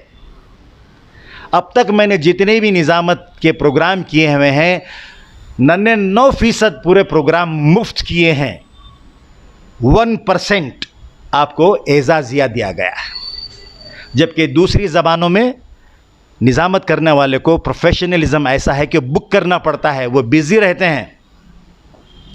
अगर आप न्यूज़ वगैरह देखने वाले हों तो जानते होंगे कि कन्नड़ा में एक बड़ी मशहूर अनाउंसर हुआ करती थी जिनका नाम था अपर्णा, जो कैंसर की वजह से चंद महीने पहले इंतकाल कर गई हैं। दूरदर्शन में अनाउंसर थी, एंकर थी और कई प्राइवेट प्रोग्राम्स में भी वो एंकर थी। उनके जाने के बाद लोगों ने जिस तरह रंजो मलाल का इजहार किया तो मुझे लगा कि भाई वो समाज जो कन्नड़ा बोलता है उन लोगों के पास वो खातून की कदर कीमत क्या थी कि वज़ीर आला से लेकर आम आदमी ने भी कई ऐसे ताज़ियती मैसेजेस सोशल मीडिया पे पोस्ट किए। हमारे पास घर की मुर्गी क्या होती है आप जानते हैं, ऐसा मामला है। अब जब मैंने निज़ामत शुरू की ऐसे इत्तफाक़न ये शुरू हो गया मामला स्टूडेंट ज़माने ही से। आप कई लोग ऐसे आपको निज़ामत के लिए बुलाते हैं जैसे कि वो आप पर एहसान कर रहे हैं कि भाई हमने आपका नाम तजवीज़ कर दिया है निज़ामत के लिए, आप आ जाइए। ये नहीं बताया जाता कि आप कैसे आएंगे, कि हम आपके आने जाने का इंतज़ाम करेंगे, कि आपकी मेहनत जो तकरीबन प्रोग्राम से ये घंटा पहले आप आ जाते हैं, प्रोग्राम के आखिर तक आप रहते हैं वहाँ पर, 3, 4, 5 घंटे रहने के बाद आपको कुछ उसकी उजरत दी जाएगी या नहीं। आप शराफत से नहीं पूछेंगे क्या आप मुझे पैसे भी देंगे, और पूछना आपके लिए ऐब लगेगा और उनको ये ऐब है कि वो पूछेंगे नहीं कि भाई क्या हम आपको पैसे देने हैं। आने से पहले मुसलसल इसरार होता रहेगा कि आप कब आएंगे, आ रहे हैं, कब आ रहे हैं, इंतज़ार हो रहा है। प्रोग्राम ख़त्म हो जाने के बाद जो आदमी सबकी नज़रों का मरकज़ बना हुआ था, सेंटर ऑफ अट्रैक्शन बना हुआ था, स्टेज पर सारा शो चला रहा था, प्रोग्राम के ख़त्म होते ही बुलाने वाले भी गायब और आप हुजूम में गायब हो जाते हैं। और कोई ये नहीं पूछेगा कि भाई तुम आए थे, चलकर आए या रेंगते आए, लंगड़ाते आए, साइकिल पे आए या गाड़ी पे आए, आप जाओगे तो कैसे जाओगे, कोई घर है भी तुम्हारा या नहीं, कोई नहीं पूछेगा। जबकि मुझे याद है बंगाली लोगों ने जो बेंगलोर में मुकीम करते हैं जगजीत सिंह का एक प्रोग्राम किया था। किसी कन्नड़ा के बड़े शायर ने उन्हें मेरा नाम सजेस्ट किया कि भाई ये उर्दू हिंदी में अच्छी तरह स्टेज पे बात कर लेते हैं, निज़ामत कर लेते हैं, इनको आप बुक कर लो। मैं बड़ी मसरूफ़ मुलाजिमत में था, विधानसभा में एक मिनिस्टर का सेक्रेटरी हुआ करता था। वो मेरे दफ्तर आए और कहा कि भाई जगदीश सिंह सिंगर को हम बुला रहे हैं, हमारी जो यूनिवर्सिटी कलकत्ते में है उसके हम स्टूडेंट हैं, यहाँ प्रोग्राम कर रहे हैं, मगर हमारी ये मजबूरी है, नंबर 1 ये कि हम आपको 15,000 रुपये देंगे। कब? 1994 में। दूसरी बात ये कहेंगे कि हम आपको सिर्फ 3 पास दे सकेंगे, जो पास की कीमत है 3000 रुपये फ्रंट लाइन की। चौथे ये कि हम आपको घर से पिकअप करेंगे, फिर घर के पास ये करेंगे, इससे मज़ीद हम कर नहीं सकते। अब वो आदमी जो मुफ्त प्रोग्राम करता रहा होगा उसको ये कैसे लगा होगा, अंदाज़ा लगाइए। पंकज उधास का एक प्रोग्राम मैंने किया स्टेज पर, उन लोगों ने मुझे हिचकिचाते शर्माते हुए 10,000 रुपये दिए, मुझे 10 लाख रुपये लगे, क्योंकि हमारे लोगों को 10 पैसे देने की तौफीक नहीं हुई थी। फिर उन्होंने मुझे कहा कि चेन्नई में हम एक प्रोग्राम कर रहे हैं पंकज उधास का, वहाँ आपको आना होगा, वहाँ हम आपको 20,000 देंगे और आने जाने के लिए हवाई जहाज़ का इंतज़ाम करेंगे। मैं कुछ वजूहात की बिना पर जा ना सका था। तो मुझे कहने का ये मतलब है कि मैं वो जिनको तस्वीर में देखता था, जिनके बारे में पढ़ता था, ऐसी शख्सियात को मुझे स्टेज पर उनको प्रेजेंट करने का मौका मिला। एक ऐसे सिंगर हैं कुमार शानू, कारगिल वार हुई, बजाज ऑटो वालों ने ये प्रोग्राम किया। कुमार शानू जो सिंगर हैं, मैंने उसका लाइव प्रोग्राम जो कई टीवी चैनल्स पे चला, वो प्रोग्राम मैंने पेश किया। चूँकि वो जो जंग में शहीद होने वाले सिपाही थे, उनकी अक़ीदत के तौर पे वो प्रोग्राम था, मैंने उसमें पैसे नहीं लिए, मगर जो अंदाज़ था उनका हमको रिसीव करने का, वापस भेजने का, ये लायक है, तहसीन रहा है। तो मैं आपको ये बातें इस लिहाज से बताया कि अगर कल कोई आप ऐसा कर लें काम कि आप एक एस्टैब्लिश कॉम्पियर हो गए, एंकर हो गए, निज़ामत करने वाले हो गए, नाजिम बन गए, तो आपको इन बातों को ख्याल रखना होगा। अगर आपकी हैसियत 10 रुपयों की है तो 10 रुपये ही रहें, मगर मुफ्त में जाने से हमारी हैसियत सिफर हो जाती है। प्रोफेशनलिज्म होना चाहिए। मुझे एक इवेंट मैनेजमेंट के एक मैनेजर ने मुझे बताया, ये बातें मैंने उन्हीं भी कही। एक इवेंट मैनेजर, उन्होंने, वो गैर मुस्लिम थे, उन्होंने मुझे कहा कि भाई गलती तुम्हारे बुलाने वालों की नहीं है, गलती तुम्हारी है।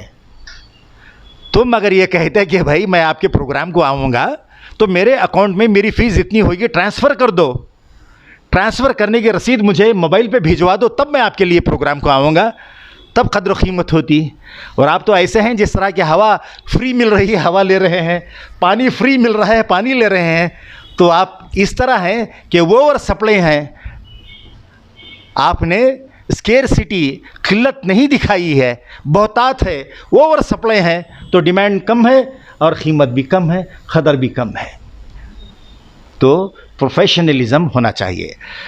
मुझे याद आ रहा है कि कैलीकट में एक यूनिवर्सिटी है कि यूनिवर्सिटी का नाम है कुछ हिंदी बड़े महासाधु के नाम, शंकराचार्य यूनिवर्सिटी है, उसमें उर्दू डिपार्टमेंट भी है। शंकराचार्य यूनिवर्सिटी कैलीकट में है। वहाँ पर मुझे एक सेमिनार के लिए बुलाया गया कि उर्दू रोज़गार के मौक़े। मैंने वहाँ पर उर्दू और निज़ामत, इस उन्वान पे मैंने वहाँ पर अपना पेपर प्रेजेंटेशन किया। मैंने यही बात दोहराई कि आज नौजवानों को चाहिए कि प्रोफेशनल तौर पर इसको इस्तेमाल करें। हमारे पास उर्दू के कोई FM चैनल नहीं है, उर्दू के कोई हमारे पास टेलीविज़न में उर्दू के प्रोग्राम्स नहीं हैं। हमारे पास हिंदुस्तान में उर्दू का एक चैनल है जो 24 घंटे चलता है, दूरदर्शन चलाता है। अब कर्नाटक में बेंगलुरु दूरदर्शन है जिसके पास एक हफ्तावार उर्दू प्रोग्राम है ना। हमारे पास उर्दू की ख़बरें नहीं हैं। ऐसे में हमारे लिए मौका कब मिलेगा कि वहाँ एंकर बनकर हम जाएं? मगर हमको अपने लिए तैयार करना है। तैयार अगर हैं तो गिनती के लोग होते हैं, कोई प्रोग्राम करने होते हैं तो सिर्फ 4-5 ही लोग मिलते हैं एंकरिंग के लिए, ये कैटेगरी में, बी कैटेगरी में, सी कैटेगरी में। ऐसा नहीं कि एक ढूंढे तो 1000 मिलते हैं, ऐसा नहीं है। इस लिहाज से कि जो मुझे बताया गया है कि आज निज़ामत की इस तरह से तरबियत के लिए एक क्लास है, तो उसमें सिर्फ 4-5 लोग ही आ रहे हैं। तो मैंने ये अंदाज़ा कर लिया कि निज़ामत के ताल्लुक़ से मुस्तक़बल ये समझते हों कि बड़ा ही तारीख़ है, ताबनाक नहीं है, रोशन नहीं है, इसमें अंधेरे हैं, इसलिए से बहुत कम लोग ही आए हैं। और जब मैं यहाँ आया और आपके इतने लोगों को मैंने यहाँ पर देखा तो मुझे खुशी हुई कि आप लोगों में उम्मीद है। और एक बात याद रख लीजिए कि हिचकिचाहट, झिझक, शर्म, ऐसी चीज़ों को आप बिल्कुल बाहर रख के आना है। मेरा मतलब यह है कि आप जैसे हैं वैसे आपको अपनी बात मनवानी है तो बिल्कुल शिगफ्तगी के साथ आपको ये फ़न अपनाना होगा और ये फ़न आपको बुलंदियों पर ले जाएगा। कई लोग होते हैं, हमको बहुत कम लोग याद रह जाते हैं। कई लोग होते हैं। अब मैंने कई स्कूल कॉलेजेस में देखा जहाँ मैंने प्रोग्राम के लिए बतौर गेस्ट गया या कोई पेपर प्रेजेंटेशन करने गया, तो वहाँ स्टूडेंट जो हैं, चाहे लड़का हो या लड़की हो, मगर वो स्क्रिप्ट के साथ निज़ामत करते हैं, मगर उनकी निज़ामत का अंदाज़ इस कदर सुलझा हुआ होता है कि उसके पीछे उनके असातिज़ा की मेहनत लगी रहती है। और हमें ये लगता है कि मुझे ये कई बार ख्याल हुआ, ऐसे स्टूडेंट्स जो कॉलेजों में, स्कूल में, अपने अपने तालीमी इदारों में माइक पर प्रोग्राम चलाते हैं, ऐसे स्टूडेंट्स को अगर इस तरह की तरबियत दी जाए तो वह ज़ाहिर है कि आज जो क़हत है, जो स्केर्सिटी है, वो एक हद तक दूर हो सकता है। अब निज़ामत जो है आज के ज़माने में प्रोफेशनलिज़म के तौर पर दीगर ज़मानों में बहुत बुलंदी पर पहुंच गई है। हर जगह निज़ामत का चर्चा है, हर जगह प्रोग्राम है तो प्रोग्राम में प्लानिंग है तो वहाँ पर प्रोग्राम के होस्ट की, मास्टर ऑफ सेरेमनी की निज़ामत की ज़रूरत है। निज़ामत के लिए वहाँ पर ऐसे लोग हैं, आज भी 3 घंटों के प्रोग्राम के लिए मिनिमम 1 लाख रुपये चार्ज करने वाले हैं, कन्नड़ में, अंग्रेज़ी में। अब निज़ामत के लिए एक बड़े ताजिर हमारे अपने बेंगलोर के, उन्होंने मुझे कहा कि भाई बड़ी अच्छी निज़ामत आप करते हैं, हमारे घर में एक तकरीब है या हमारे घर में अकीक़ा है हमारे नवासे का, आप आ जाएं, वहाँ पर लोग तोहफे देंगे, माइक भी हम मंगवा लेंगे, आप माइक में अनाउंस करेंगे ये ने इतना दिया, बी ने इतना दिया, सी ने इतना दिया। हमने उनको कहा कि भाई मैं ऐसे ही ये शौक़िया कर लेता हूँ, बहुत बहुत शुक्रिया कि आपने हमें उस काबिल समझा। तो अंदाज़ा लगाइए हमारे समाज में, हमारे माशरे में क्या रिस्पेक्ट है इन चीज़ों की। ये वाक़या मैं अपनी ज़िंदगी से आपको सुना रहा हूँ। आज हमारे पास बहुत से ऐसे लोग हैं, उनको नहीं मालूम कि निज़ामत क्या है। बहुत से लोग ये बोलते हैं आप स्पीच बहुत बड़ा अच्छा करते हैं आप, यानी स्पीच करने में और प्रोग्राम चलाने में जो फ़र्क है वो भी नहीं मालूम है। कई लोग बोलते हैं, कन्नड़ में बोलते हैं, न्यू स्पीच तुम्बा ಚೆನ್ನಾಗಿ ಮಾಡ್ತೀರಪ್ಪ, तुम्बा ಚೆನ್ನಾಗಿ ಮಾಡ್ತೀರಿ। और हमारे दक्षिणी में तुम्हें क्या अच्छा बात करती मालूम, स्पीच तुम्हारी ज़बरदस्त रहती। हमारी घरेलू ज़बान दक्कनी, मगर हम जो बाहर अदाकारी कर रहे हैं ज़बान की, इसमें हमको मेहनत लगती है, मुताल्ले का शौक़ हमें बहुत बहुत ज़रूरी है। मैं ये महसूस करता हूँ कि हमें अच्छी आवाज़ों को फॉलो करना होगा, अच्छी आवाज़ों को फॉलो करना होगा। अब देखिएगा, चूँकि मैं उर्दू स्कूल का तालिब इल्म रहा, वहाँ कन्नड़ सिखाने वाले ज़ाहिर है कि उस हद तक मुश्ताक नहीं रहते, दिलचस्पी नहीं रहती है कि भाई उर्दू पढ़ने वाले बच्चों को कन्नड़ा अच्छी सिखाई जाए। मैंने शौक़िया अपनी कन्नड़ा सीख ली। जब सरकारी मुलाजिमत में दाखिल हुआ तो इम्तिहान भी अव्वल दर्जे में पास कर लिया। और आज यहाँ खुदनुमाई हरगिज़ न समझें इसको कि सेंट्रल साहित्य अकेडमी जो तर्जुमा करवाती है कन्नड़ा से उर्दू में, उर्दू से कन्नड़ा में, उसकी जो पैनल होती है, तर्जुमा ठीक हुआ या नहीं देखने के लिए उस पैनल में मुझे रखा गया है। और यहाँ मैं ये किताब आपको दिखाना चाहूँगा। ऑल इंडिया रेडियो बेंगलोर में एक अनाउंसर हैं, उद्घोषक हिंदी में जिन्हें कहते हैं, उद्घोषकी फीमेल को कहते हैं, उद्घोषक मेल को कहते हैं। उनका नाम है बीके सुमति। उन्होंने निज़ामत के हवाले से एक किताब लिखी है। ये किताब उन्होंने लिखी है कि निरूपण के माने निज़ामत, एंकरिंग, कॉम्पेयरिंग। और ऐसी किताब उर्दू में खाल ही नज़र आती है।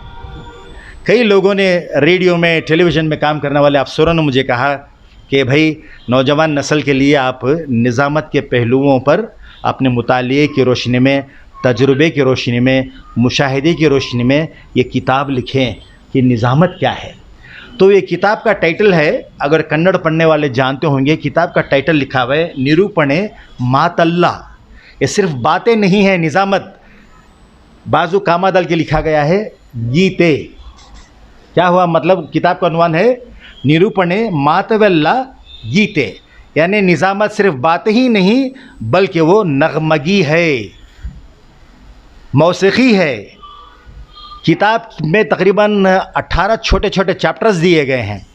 ये कई बार मैंने किताब पढ़ी है और ये किताब मेरी भी आरज़ू है कि मैं लिखूं। अल्लाह करे कि मुझे वो मौका नसीब हो कि मैं किताब लिखूं। कई लोग जो इस मैदान में मुझसे बेहतर निज़ामत करने वाले हैं, उन्होंने मुझे कहा कि इस पर किताब आनी चाहिए।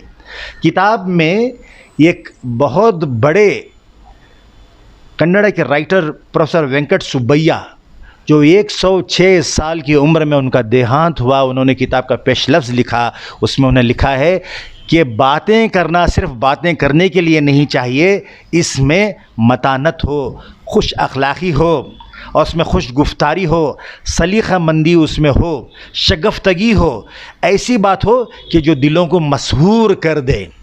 इस लिहाज से निज़ामत सिर्फ बातें करना ही नहीं है, बल्कि ये एक ऐसा है कि ये एक नगमगी है, जिस तरह ये एक नगमा पेश किया जाता है। तो यहाँ कहा गया है कि ये किताब में कि निज़ामत महज बातें करने को नहीं, बल्कि आपके रूबरू जो लोग बैठे हुए हैं किसी प्रोग्राम में, जलसे में, महफिल में, उनके साथ ज़हनी मुताबिकत पैदा करनी है, मेंटल कांटेक्ट पैदा करना है, आई कांटेक्ट पैदा करना है, दिलों में वाबस्तगी पैदा करना है, दिलों पे दस्तक देना है, हमारी आवाज़ उनको बांधे रखना है। हमने देखा है कि बड़े बड़े प्रोग्राम एक नाक़िस नाज़िम की वजह से बेकार हो जाते हैं। कई बड़े बड़े प्रोग्राम जिसमें वज़ीर आते हैं, कई अहबाब आते हैं, बड़े बड़े लोग आते हैं, अगर कमज़ोर निज़ामत हो जाती है तो प्रोग्राम फीका पड़ जाता है। फीका प्रोग्राम भी रंगीन उस वक्त हो जाता है कि निज़ामत उसमें आला सतह की होती है ना, आला सतह की होती है।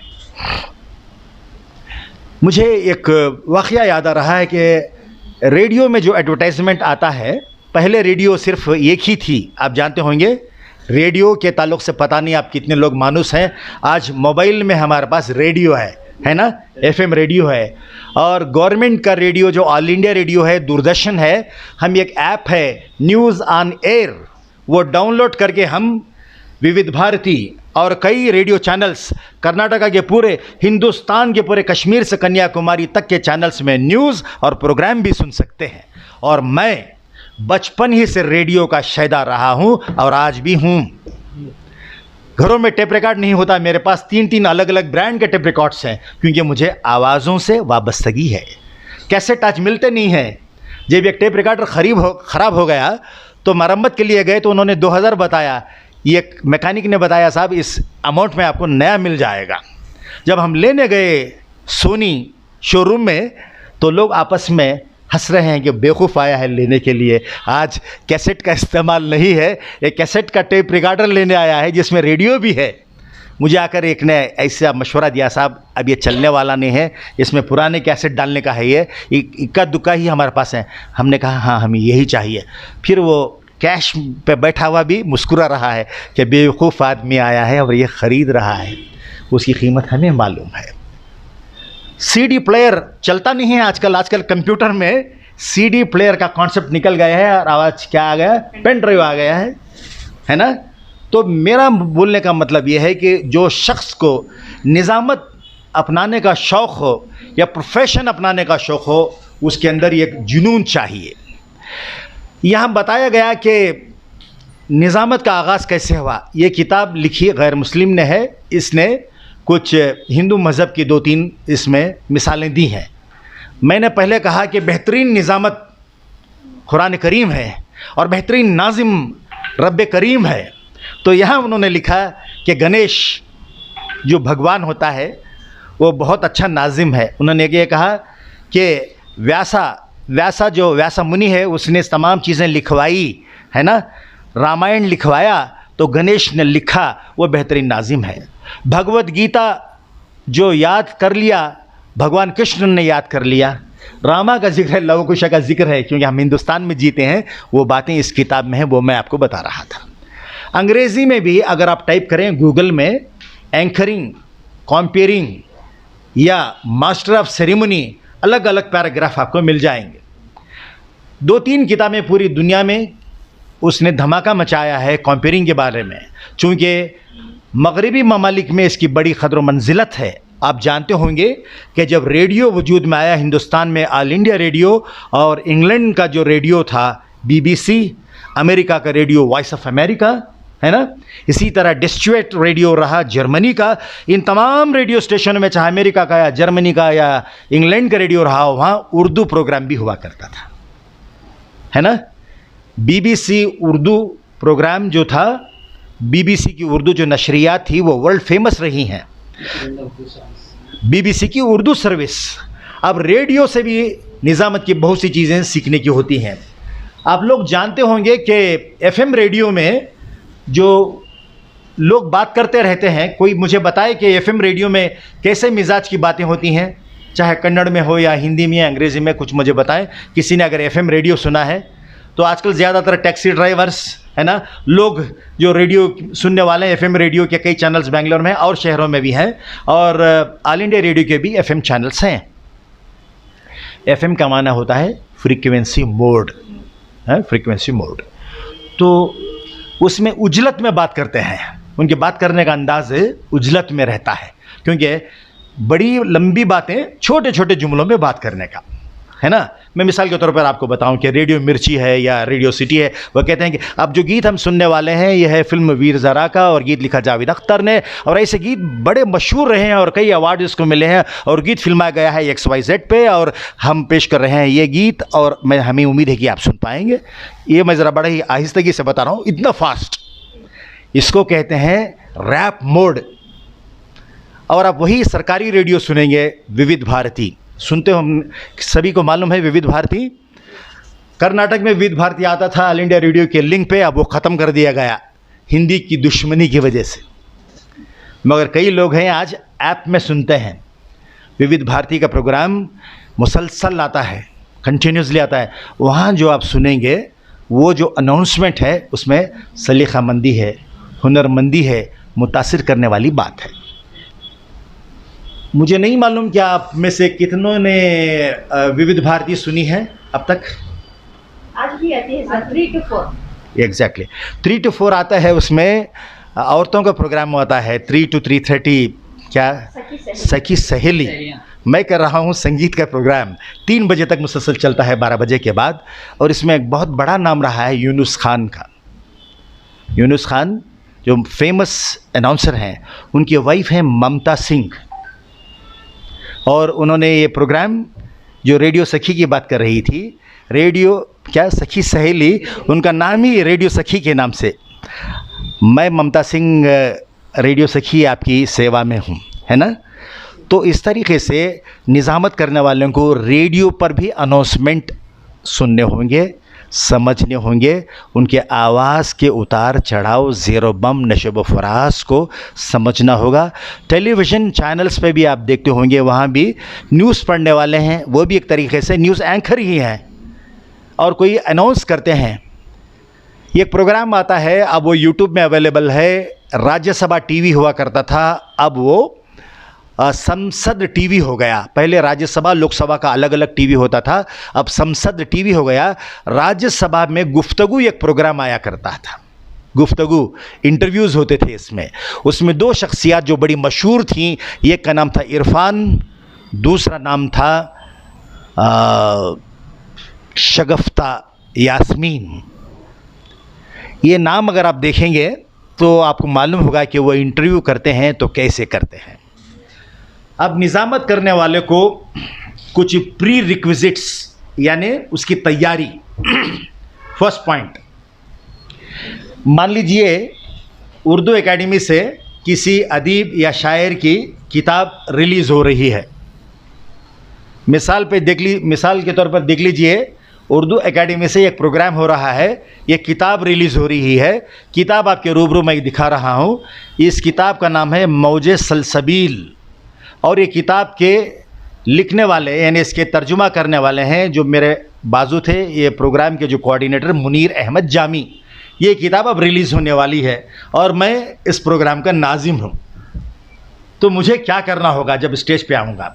तो मैं यूँ करूँगा, सबसे पहले मैं आदाब या सलाम अर्ज़ करते हुए बताऊँगा कि कर्नाटक उर्दू एकेडमी के ज़ेर एहतमाम आज ये किताब मौजे सलसबील की इजरा में हम यहाँ सब जमा हैं। ये किताब के खालिक, ये किताब के मुतरजिम है जनाब मुनीर अहमद जामी। इनके बारे में 2-3 जुमले कहूँगा।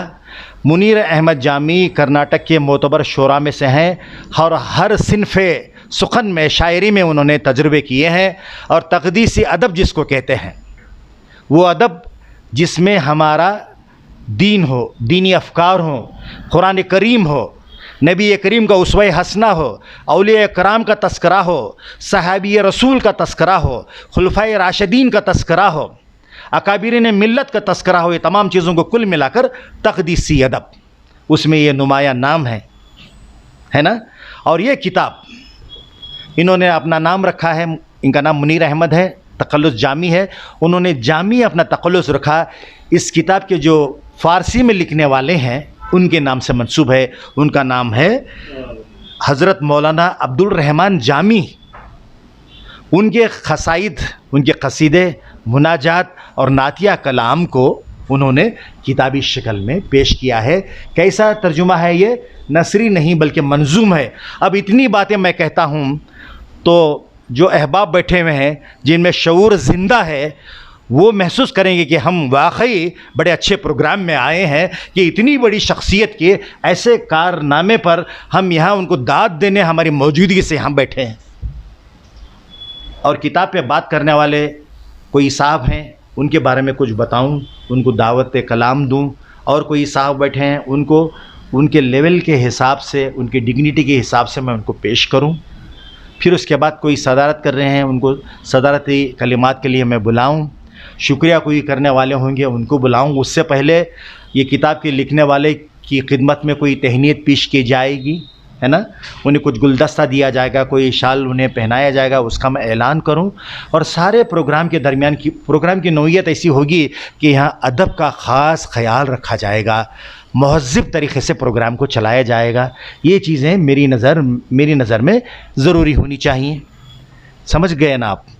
तो ऐसा मैं एक बड़े पब्लिक प्रोग्राम में जहाँ पर 10,000 लोग बैठे हुए हैं, मैं ऐसे आहिस्तगी के साथ, ऐसी खुश कलामी के साथ नहीं मैं बोलूँगा। ऐसा भी नहीं बोलूँगा कि कोई एक पार्टी वर्कर चिल्ला रहा है या कोई सियासी पार्टी का, ऐसा नहीं भी मैं बोलूँगा, बल्कि मुझे अपने आप को बदलना होगा। इसे अंग्रेज़ी में कहते हैं rising to the occasion, rise to the occasion. जो जिस तरीक़े का प्रोग्राम है उस तरीक़े से आपको अपने आप को ढाल लेना चाहिए, बदल लेना चाहिए आपको। तकरीबन 1995 के आसपास की बात है कि शिवाजी नगर बेंगलोर का एक बड़ा मसरूफ़ इलाक़ा है। वहाँ पर एक एरिया है जिसको रज़ल मार्केट कहते हैं, वहाँ एक मार्केट भी है और उसको चांदनी चौक भी कहा जाता है। वहाँ एक अवामी प्रोग्राम में एक रियासत के वज़ीर ने दिलीप कुमार को बुलाया था, सायरा बानो को बुलाया था, और उस प्रोग्राम की निज़ामत का मुझे मौका मिला था। अब अंदाज़ा लगाइए, रियासत भर से लोग आए हुए हैं, लोग बिल्डिंगों पर चढ़े हुए हैं, चिल्ला रहे हैं, इस लिहाज से कि जोश में चिल्ला रहे हैं कि भाई प्रोग्राम शुरू करो वगैरह वगैरह। अब इतनी बड़ी शख्सियत जो सिर्फ ना फिल्मी अदाकार है बल्कि महज़्ज़ब तरीक़े से बात करने वाला है, जिसकी उर्दू बड़ी ही पुरकैफ दिलचस्प है, जिसे सुनने के लिए दुनिया भर में लोग जमा हो जाते हैं, और जिसका माइक पर आना ही खुद एक कामयाबी की निशानी बन जाता है। अगर आप सुनेंगे तो आप एक यूट्यूब में टाइप कर लीजिए कभी फुर्सत में कि Dilip Kumar introduces Lata Mangeshkar at Albert Victor Memorial Hall London. मैं एक बार फिर दोहराता हूँ, Dilip Kumar introduces Lata Mangeshkar at Albert Victor Hall London. ये लता मंगेशकर प्रोग्राम की एक रिकॉर्डिंग HMV ने उस वक्त रिकॉर्ड निकाले थे, CD निकाली थी, कैसेट निकाले थे। उसमें कहती है लता मंगेशकर कि मेरे बड़े भाई जो हैं यूसुफ साहब दिलीप कुमार बुखार में थे, मेरे लिए बम्बे से यहाँ पर आए हैं लंदन में, और उन्होंने जो दिलीप कुमार ने लता मंगेशकर का जो तारुफ पेश किया, आज भी वो किसी के तारुफ करने के स्टाइल में एक मिसाल अपनी आप है। वैसी शख्सियत आप अगर बेंगलोर में हैं, लोग धड़ाधड़ बैठे हुए हैं, चिल्ला रहे हैं, अब हम लोगों को कंट्रोल करना है। उस वक्त के होम मिनिस्टर ने वो प्रोग्राम किया था, पुलिस जा बजा ठहरी हुई है, अगर कोई पुलिस वाला ज़ोर से लाठी अगर लगाएगा पूरा प्रोग्राम दरहम बरहम हो जाएगा। तो ये नाज़िम इजलास की ज़िम्मेदारी है कि उन लोगों को किसी ना किसी तरह कंट्रोल में लाएं। This is called rising to the occasion. यहाँ हरगिज़ ये ना समझे कि मैं अपनी खुद नुमाई, सेल्फ एग्ज़ैजरेशन या अपनी बड़ाई कर रहा हूँ, बल्कि मैंने अपने तजुर्बात की रोशनी में मिसालें आपके रूबरू पेश कर रहा हूँ। मैं यहाँ ये कह रहा हूँ आपको कि मैंने कहा उन लोगों से जो चिल्ला रहे थे वो दुश्मन नहीं है, हमारे दोस्त ही हैं। मगर बेकरार हो गए हैं, बेचैन। हमने उन्हें सबको देखकर कहा, हाथ उठाए हैं वैसा कहा कि भाई आप सब लोग आए हैं मोहब्बतों के लिए, हम इसके कदरदान हैं, हमें मालूम है कि आप बेताब हैं, बेचैन हैं, आपकी बेचैनियों का मरकज़ हमारे साथ यहाँ मौजूद हैं। आप अपने हुस्न सलूक के, डिसिप्लिन की सौगात जिस तरह खूबसूरती से पेश करेंगे, ये शख्सियत, ये हस्ती अपने साथ वही सौगात लेते जाएंगे। इस लिहाज से मेरी आप तमाम से मुखलिसाना मुअद्दबाना गुजारिश है कि बिल्कुल खामोश हो जाएं, खामोशी का ख्याल रखें और बोलने उनको दें जिनका लहजा जादू सर चढ़कर बोलता है। अब सारे लोग क्या थे, समझने वाले नहीं समझने वाले, खामोश हो गए। ये जो दिखा रहे हैं आप, ये एक दूसरे प्रोग्राम का है, वो जो है उसकी वीडियो अवेलेबल नहीं है, वो आवाज़ है, वो जो जब उन्होंने कहा था उस तरीके की। तो मेरा कहने का ये मतलब है कि नाज़िम इजलास को, निज़ामत करने वाले को सिर्फ स्क्रिप्ट लिख लेकर आकर अब फ़लाँ ये होगा, फ़लाँ वो होगा, हमद होगी, नात होगी, फ़लाँ बोलेंगे, फ़लाँ ये होगा, ख़त्म हो जाएगा। ऐसा नहीं होना चाहिए कि आपके अंदर वो एनर्जी, वो पोटेंशियल और वो सब्र तहम्मुल चाहिए कि आप सिचुएशन के हिसाब से अपने आप को उभर सकें। कोई एक आदमी वहाँ से आपको प्रोवोक करने के लिए आपको ट्रिगर कर देगा कि आपका मिजाज बिगड़ जाए, है ना। कोई बैठे बैठे आपको एक शोशा छोड़ देगा, है ना। हमारे पास वो कॉमन बात है कि तामीर बड़ी मुश्किल बात है, तखरीब बिगाड़ आसान है ना। अब कोई एक आदमी सलीके से कोई बोल रहा है तो उसको वरगलाने के लिए कोई कमेंट आ जाएगा पब्लिक से, अब उतर कर क्या उसे मुकाबला करने चले जाएंगे, बल्कि सब्र तहम्मुल के साथ चिल्लाने वाले को भी आपका एडमायरर बना लेंगे, फ़ैन बना लेंगे कि वो देखेगा अरे भाई मेरी शरारत भी काम नहीं आई और मुझे उनकी बात को सुनना चाहिए, कदर करनी चाहिए। तो इस तरीके से मेरा ये मानना है कि हमें फ़न निज़ामत के मुख्तलिफ़ पहलुओं को समझने की ज़रूरत है, जानने की ज़रूरत है। मिसाल के तौर पर तैयारी की बात कर रहा था मैं कि ज़हनी तौर से तैयार होना है कि आज का प्रोग्राम मैं उसकी निज़ामत कर रहा हूँ, ये प्रोग्राम का बैकग्राउंड क्या है, कौन कर रहे हैं, क्या मकसद है और इसमें कैसे टाइप के लोग आएंगे।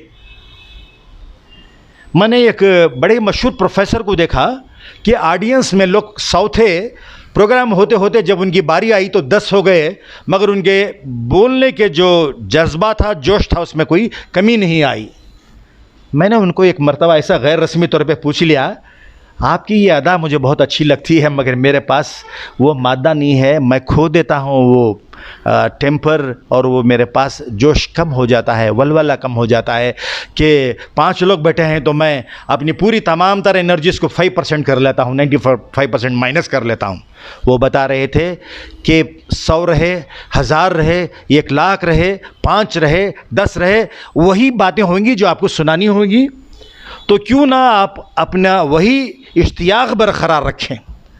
उनकी बात में कितनी खरा सोने की जैसी वो बात है। देखिए, मैं हमेशा ऐसा करता था कि प्रोग्राम में अगर बहुत कम लोग हैं तो बड़ी बेदिली के साथ प्रोग्राम कर दिया, या मुझे तकरीर करनी है तो बड़ी बेदिली के साथ कर लिया। ऐसा नहीं होना। खाली कुर्सियों को देखकर भी, भरी कुर्सियों को देखकर भी, लोग सीट नहीं मिल रही है, खड़े हुए हैं तब भी, बालकनी है ऑडिटोरियम में, खचाखच भरी हुई है, शोरगुल है, तब भी वही इश्तियाक हमको बरकरार रखना होगा। तो इन तमाम चीज़ों के पस मंज़र में हमको यही बात समझ में आती है कि निज़ामत लाइव ऑडियंस के साथ हो रही हो या नज़र ना आने वाले मीडियम रेडियो के माध्यम से हो रही हो, टेलीविज़न जिसमें एडिट करने की सहूलत है, रिकॉर्डेड प्रोग्राम जो बाद में जाएगा, कोई ऐसा प्रोग्राम है जो लाइव भी जाएगा, है ना। ये प्रोग्राम जिस तरह आप देखिए, ये न्यूज़ 16 डिजिटल, और ये भी लाइव चल रहा है क्या बाज़ वाला, ये न्यूज़ 16 डिजिटल ये लाइव चल रहा है। तो ऐसा प्रोग्राम हो या रिकॉर्डेड प्रोग्राम हो, बड़ी महफिल या छोटी महफिल, बड़ा जलसा या छोटा जलसा, जो भी उसका पैमाना रहा हो, हमारे अंदर तमाम तर लवाजिमात को मलहूज़ खातिर रखते हुए सबसे बढ़कर अपने उस एतमाद के साथ कि आपकी बात में असर आफरीनी है, आप लोगों का एडमिरेशन हासिल करेंगे। इस लिहाज से हम अपनी बात को अगर हम पेश करते हैं तो जाहिर है कि जिस तरह मैंने शुरू में आपको एक क्लिप दिखाई कि लोगों का दिल जीतना तुमको है तो बस मीठा मीठा बोलो, है ना। तो इस तरीके से अपनी बात को हम इस तरह से पेश करने हैं। मैंने अंग्रेज़ी में वो कहा आपको कि भाई आवाज़ ऐसी होनी चाहिए कि 24 घंटे शब रोज़ बर्फ़ में रहने वालों को भी आप रेफ्रिजरेटर और एसी ख़रीदने के लिए ऊपर आमादा कर लें, है ना। तो बात ये कहनी है, मैं आपके रूबरू एक और मैं बात करना चाहूँगा कि मुझे नहीं मालूम कि वक्त कितना हुआ है हमारे जामी साहब, 10 मिनट हैं? हो गया। अच्छा, तो और 5-10 मिनट है हिसाब से जी, 5 मिनट अभी आधा घंटा है। अच्छा, तो अभी वक्त की पाबंदी नहीं है। आप देखिए आवाज़ की अहमियत, पेशकश की अहमियत और आवाज़ का हामिल जो शख्स है उसकी जो ब्रांड इमेज है, जिसको हम अंग्रेज़ी में आइकॉनिक इमेज कहते हैं। जिस तरह अमीन सयानी की मैंने बात की थी, सरकारी मीडियम अमीन सयानी की हयात में भी, हयात के बाद भी, जब भी विविध भारती चल रहा होगा प्रोग्राम, तकरीबन हर 30 मिनट के बाद एक लाइन का आप अनाउंसमेंट आपको आएगा, वो अमीन सयानी ही की आवाज़ में है। ये है मार्केटिंग ऑफ द वॉइस। आवाज़ की अहमियत, कमर्शियल वैल्यू क्या है देखिए। सरकारी मीडिया में सरकारी मुलाजिमत ना करने के बावजूद भी अमीन सयानी की आवाज़ को ऑल इंडिया रेडियो ने आज भी अपनी ब्रांड इमेज के लिए मुसलसल उसको इस्तेमाल किया है। मिसाल के तौर पर अमीन सयानी की आवाज़ में अगर आप विविध भारती सुन रहे होंगे, जिस तरह आपने बताया कि विविध भारती ये अब न्यूज़ ऑन एयर ऐप में भी है, मोबाइल में हर कोई डाउनलोड करके विविध भारती भी सुन सकता है। उसमें है कि प्रोग्राम चल रहा है, प्रोग्राम का कोई अनाउंसर है, एक लाइन आएगी अमीन सयानी की, आप सुन रहे हैं विविध भारती, इस तरीके से एक वॉइस आएगी हर 30 मिनट में। तो ये लोगों को सुनने वाले जो है रेडियो की एक ख़ास मखलूक होती है, एक ट्राइब होती है, उनको मालूम होगा कि भाई क्या आवाज़ थी अमीन सयानी की, आप सुन रहे हैं विविध भारती, इतनी ही लाइन है वो, समझे आप। तो एक मर्तबा ये हुआ कि बड़ी ख्वाहिश भी थी हमें कि हम जिनको एडमायर करते हैं उनको देखें, मिलें। ये वो वक्त भी आया कि अमीन सयानी को स्टेज पर प्रेजेंट करने का मुझे मौका मिला, और वो प्रोग्राम था दिलीप कुमार और सायरा बानू का एक चैरिटी प्रोग्राम। वो प्रोग्राम की निज़ामत करने के लिए मुंबई से बुलाया गया अमीन सयानी को, और अमीन सयानी को स्टेज ओपन होने से पहले उनको इंट्रोड्यूस करने का, उनकी आवाज़ की ज़रूरत नहीं थी इंट्रोडक्शन के लिए, मगर हमने अपनी ख्वाहिश के लिए शामिल करवा लिया कि हम अमीन सयानी को इंट्रोड्यूस करेंगे। तो वो प्रोग्राम होने से पहले उनके साथ हमारी बातचीत हुई, तो हमारे कुछ अहबाब जो हमारे सीनियर रहे हैं, सियासतदान, ऑफिसर्स, उन्होंने कहा कि भाई हमारे लिए आपकी आवाज़, इनके थ्रू से हम आपकी आवाज़ को याद करते हैं। तो उन्होंने कहा कि भाई ज़रा हम भी तो सुने, हमारी आवाज़ आपकी ज़बान से कैसे निकलती है। तो मैं बड़े ही महजूब होकर, मैं मतलब अपनी झिझक में मैं सुना नहीं पाया, तो उन्होंने कहा कि भाई आप सुनाइए, दिल खोलकर सुनाइए। अमीन सयानी के रूबरू हमने ये कहा कि आपके कई अनाउंसमेंट आया करते थे, बचपन से हमने सुने हैं। रेडियो में जो जिंगल आता है वो एक हल्की सी म्यूज़िक के साथ आता है।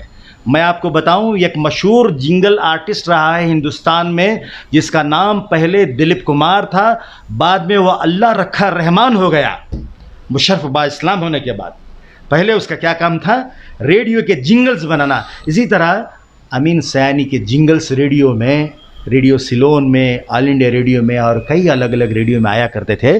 तो मैंने उन्हें कहा कि भाई आपका एक ऐसा रेडियो अनाउंसमेंट आया था जिसमें म्यूज़िक नहीं है। उन्होंने सोचा कि भाई ये मैं बात बता रहा हूँ 20-22 साल पहले की, अरे भाई ये नौजवान हिंदुस्तान के हिस्से में बैठकर हमारा एक ऐसा एडवर्टाइजमेंट याद कर रहा है और हमें बता रहा है कि एक ऐसा भी एडवर्टाइजमेंट आया था जिसमें म्यूज़िक, जिंगल ऐसा है उसमें म्यूज़िक नहीं है। उन्होंने कहा कि वो कौन सा था। हमने उन्हें उन्हीं की आवाज़ में सुनाई कि बहनों और भाइयों, आप और हम फिल्में तो देखते हैं मगर अक्सर भूल जाते हैं। ज़िंदगी एक ऐसी ही फिल्म है जो हमको बरसों याद रहेगी। वो एडवर्टाइजमेंट क्या था? एक फिल्म का था। फिल्म का नाम क्या है? ज़िंदगी। तो उन्होंने एक नया तजुर्बा किया, ये कंपेयरिंग के अनाउंसमेंट की हिस्ट्री में हिंदुस्तान में एक ऐसा तजुर्बा है कि रेडियो अनाउंसमेंट विदाउट म्यूज़िक, एक फिल्म का प्रोमो है, तो आज हमें टेलीविज़न के लिए, रेडियो के लिए, यूट्यूब चैनल के लिए ज़रूरत पड़े या ना पड़े, हमको वैसी शिनाख्त, आइडेंटिटी पैदा करनी है कि लोग आपको बुलाएं। कब बुलाएंगे? जब आप मालूम करवाएंगे कि आप इस फ़न से वाकिफ़ हैं। किसी प्रोग्राम में आप बात करेंगे या कोई यूट्यूब चैनल के वीडियो में आप बात करेंगे या प्रोग्राम करेंगे, तब आपकी आइडेंटिटी एस्टैब्लिश होगी, तब आपको लोग बुलाएंगे। मगर एज़ ऑफ नाउ, ताहाल हमारे पास निज़ामत के लिए पेशे के तौर पर अपनाने के लिए इम्कानात कम हैं और उसकी खपत जो है कम है। चूँकि आप अगर पेशे के तौर पर अपनाते हैं तो आपको कमाई होनी चाहिए, इसमें मिलती कम है, मगर मिलेगी उस वक्त जबकि आवाज़ सेलेबल हो जाएगी। कोई एक ऐसा है प्रोग्राम बनाने वाला, कन्नड़ में बना रहा है, अंग्रेज़ी में बना रहा है, तेलुगु में बना रहा है, उसको आपकी आवाज़ को इस्तेमाल करना है, इमेज दूसरा आ रहा है, बैकग्राउंड में आपकी आवाज़, वॉइस ओवर जिसको कहते हैं, वो आना है। इसके इस्तेमाल करने के लिए आपको ऐसी एजेंसीज़ के साथ राबिता पैदा करना होगा या वो लोगों के साथ आपका कांटेक्ट होना चाहिए जो इस मैदान में हैं, चाहे ये टेलीविज़न से रिलेटेड हों, रेडियो से रिलेटेड हों या यूट्यूब से रिलेटेड हों। तब वो लोग आपकी आवाज़ को इस्तेमाल करेंगे। आपकी आवाज़ आपके चेहरे के साथ नज़र आए या चेहरे के बग़ैर नज़र आए, बैकग्राउंड में नज़र आए, इसकी आपको शिनाख्त अगर बनाना है तो रियाज़त, मेहनत, ज़बान पर कमांड, तलफ़ुज़, लबो लहजा, तर्ज़ तख़ातिब, आर्ट ऑफ प्रेजेंटेशन, पेशकश, इन तमाम चीज़ों पर गौर करना होगा। उसके साथ साथ आपको ज़बान पर दस्तरस हासिल करने के लिए अपनी ज़बान के जो अदब है, शेरी या नसरी अदब है, उसको भी पढ़ना होगा। या आप देखें कि निज़ामत के हवाले से जहाँ कहीं भी कोई मज़मून आए उसको पढ़ें, उसका तराशा साथ रखें। मैं आपको बताऊं कि निज़ामत के हवाले से अंग्रेज़ी में, कन्नड़ में और उर्दू में जब कभी भी लिखा गया हो, मैंने उसको महफूज करने की पूरी तरह कोशिश की है ताकि चिराग से चिराग जले। मैंने जो सीखा, समझा, जो अख्ज़ किया, एक्सट्रैक्ट किया, उसको मैं रिप्रोड्यूस कर सकूं, किसी के सामने मैं पेश कर सकूं, ताकि वो आप आए हैं इतने, आप इसकी अहमियत के बारे में आप ख़ुद ही जितनी बातें मैंने कही हैं, जितने रेफरेंसेस मैंने आपको दिए हैं, उसको इस्तेमाल करके आप अपने स्कूल में, कॉलेज में या आपके हलक़े में आप यही बातों को आप ख़ुद उस्ताद बनकर उनको आप बातें बता सकते हैं। फ़न निज़ामत के हवाले से उनको रूशनास करवा सकते हैं, बाखबर कर सकते हैं। तभी तो वो जो कहते हैं ना, चिराग से चिराग जलते हैं, रोशनी फैलती है।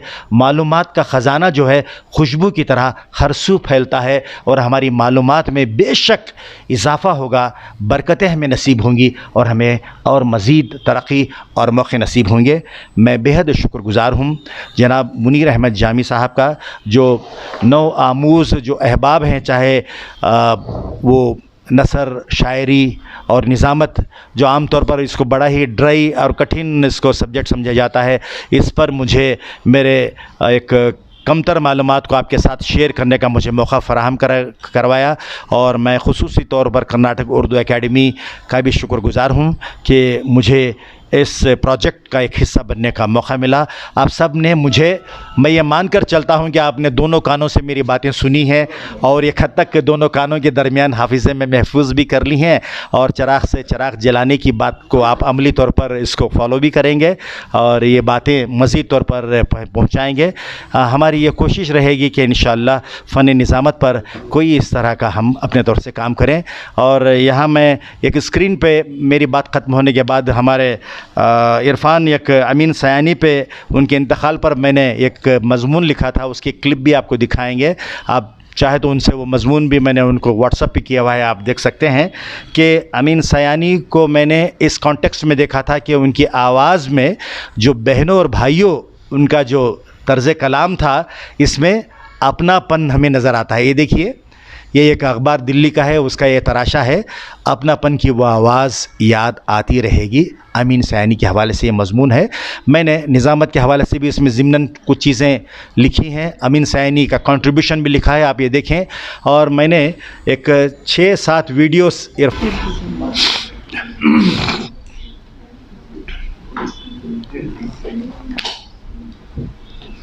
जी सर।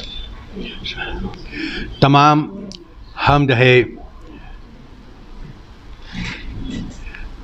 हमद है बहरे खुदाए इज़्ज़ो वजल बराए सैयद आला नसब दुरूद शरीफ। अस्सलाम वालेकुम रहमतुल्लाहि व बरकातुहू। माशाअल्लाह इससे क़ब्ल 2 क्लासेस जो मुनक़िद हुई, ये एक शेर व शायरी पर मुनहसर थी और दूसरी नसर निगारी पर।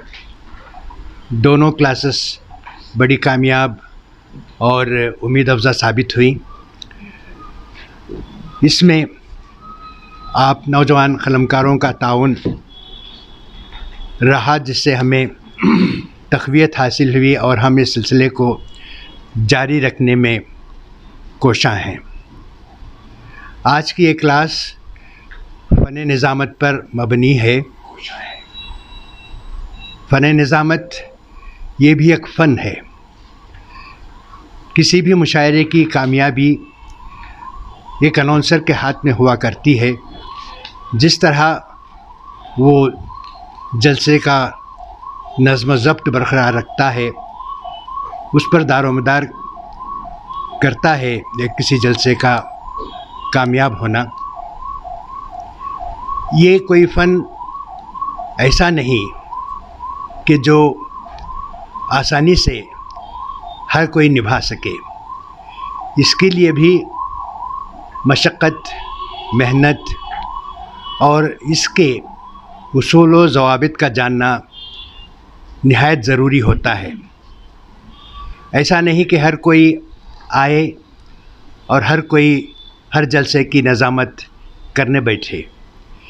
ये एक नाज़िम मुशायरा के लिए ज़रूरी होता है कि वो सबसे पहले जलसे की नौइयत को समझे। नौइयत क्या है? मज़हबी है, अदबी है, समाजी है, सियासी है। उसकी बुनियाद पर वो अपने आप को तैयार करे और फिर जलसे की नज़ामत करें। आज इसी सिलसिले में हमने जनाब मोहम्मद आज़म शाहिद को यहाँ मदऊ किया है। आप एक अच्छे अनाउंसर हैं, सिर्फ़ अदबी महफ़िल के नहीं बल्कि आपको सियासी जलसों के निज़ामत का, जलसों को एहतमाम का ख़ासा तजुर्बा है। यूँ कहिए कि एक लंबा तजुर्बा आप रखते हैं। बहुत ही तजुर्बेकार नाज़िम हैं आप, चाहे वो अदबी महफ़िल हो, चाहे सियासी महफ़िल हो, चाहे कोई मिली मज़हब हो। यानी मतलब मेरा तालीमी इदारों के भी आपने बहुत से जलसे किए हैं जिसमें आपने कामयाब निज़ामत के फ़राइज़ अंजाम दिए हैं। आज हम हज़रत मौसूफ़ से जानेंगे कि फ़न निज़ामत क्या है, उसके उसूल और ज़वाबित क्या हैं और एक नाज़िम मुशायरा के लिए किन किन खुसूसियात का हामिल होना ज़रूरी होता है। इस एतबार से ये हमारी खुशबख्ती है कि आज हमारे दरमियान आज़म शाहिद जैसे एक तजुर्बेकार नाज़िम मौजूद हैं और आपकी रहनुमाई कर रहे हैं। दूसरी एक बात ख़ास मैं ये कहना चाहूँगा कि मुझे बड़ी खुशी हो रही है, मुझे ही नहीं बल्कि कर्नाटक उर्दू एकेडमी को आपका इसमें शरीक होना, आपका ज़ौक़ व जज्बा दिखाना, ये बहुत बड़ी बात है। वरना आपके बग़ैर ये क्लासेस कोई माने नहीं रखती। आप हैं तो इन क्लासेस की बहार है, मैं कहूँगा। मैं ये एक बात इसके जवाब में ये पेश करना चाहूँगा कि मोहतरमा या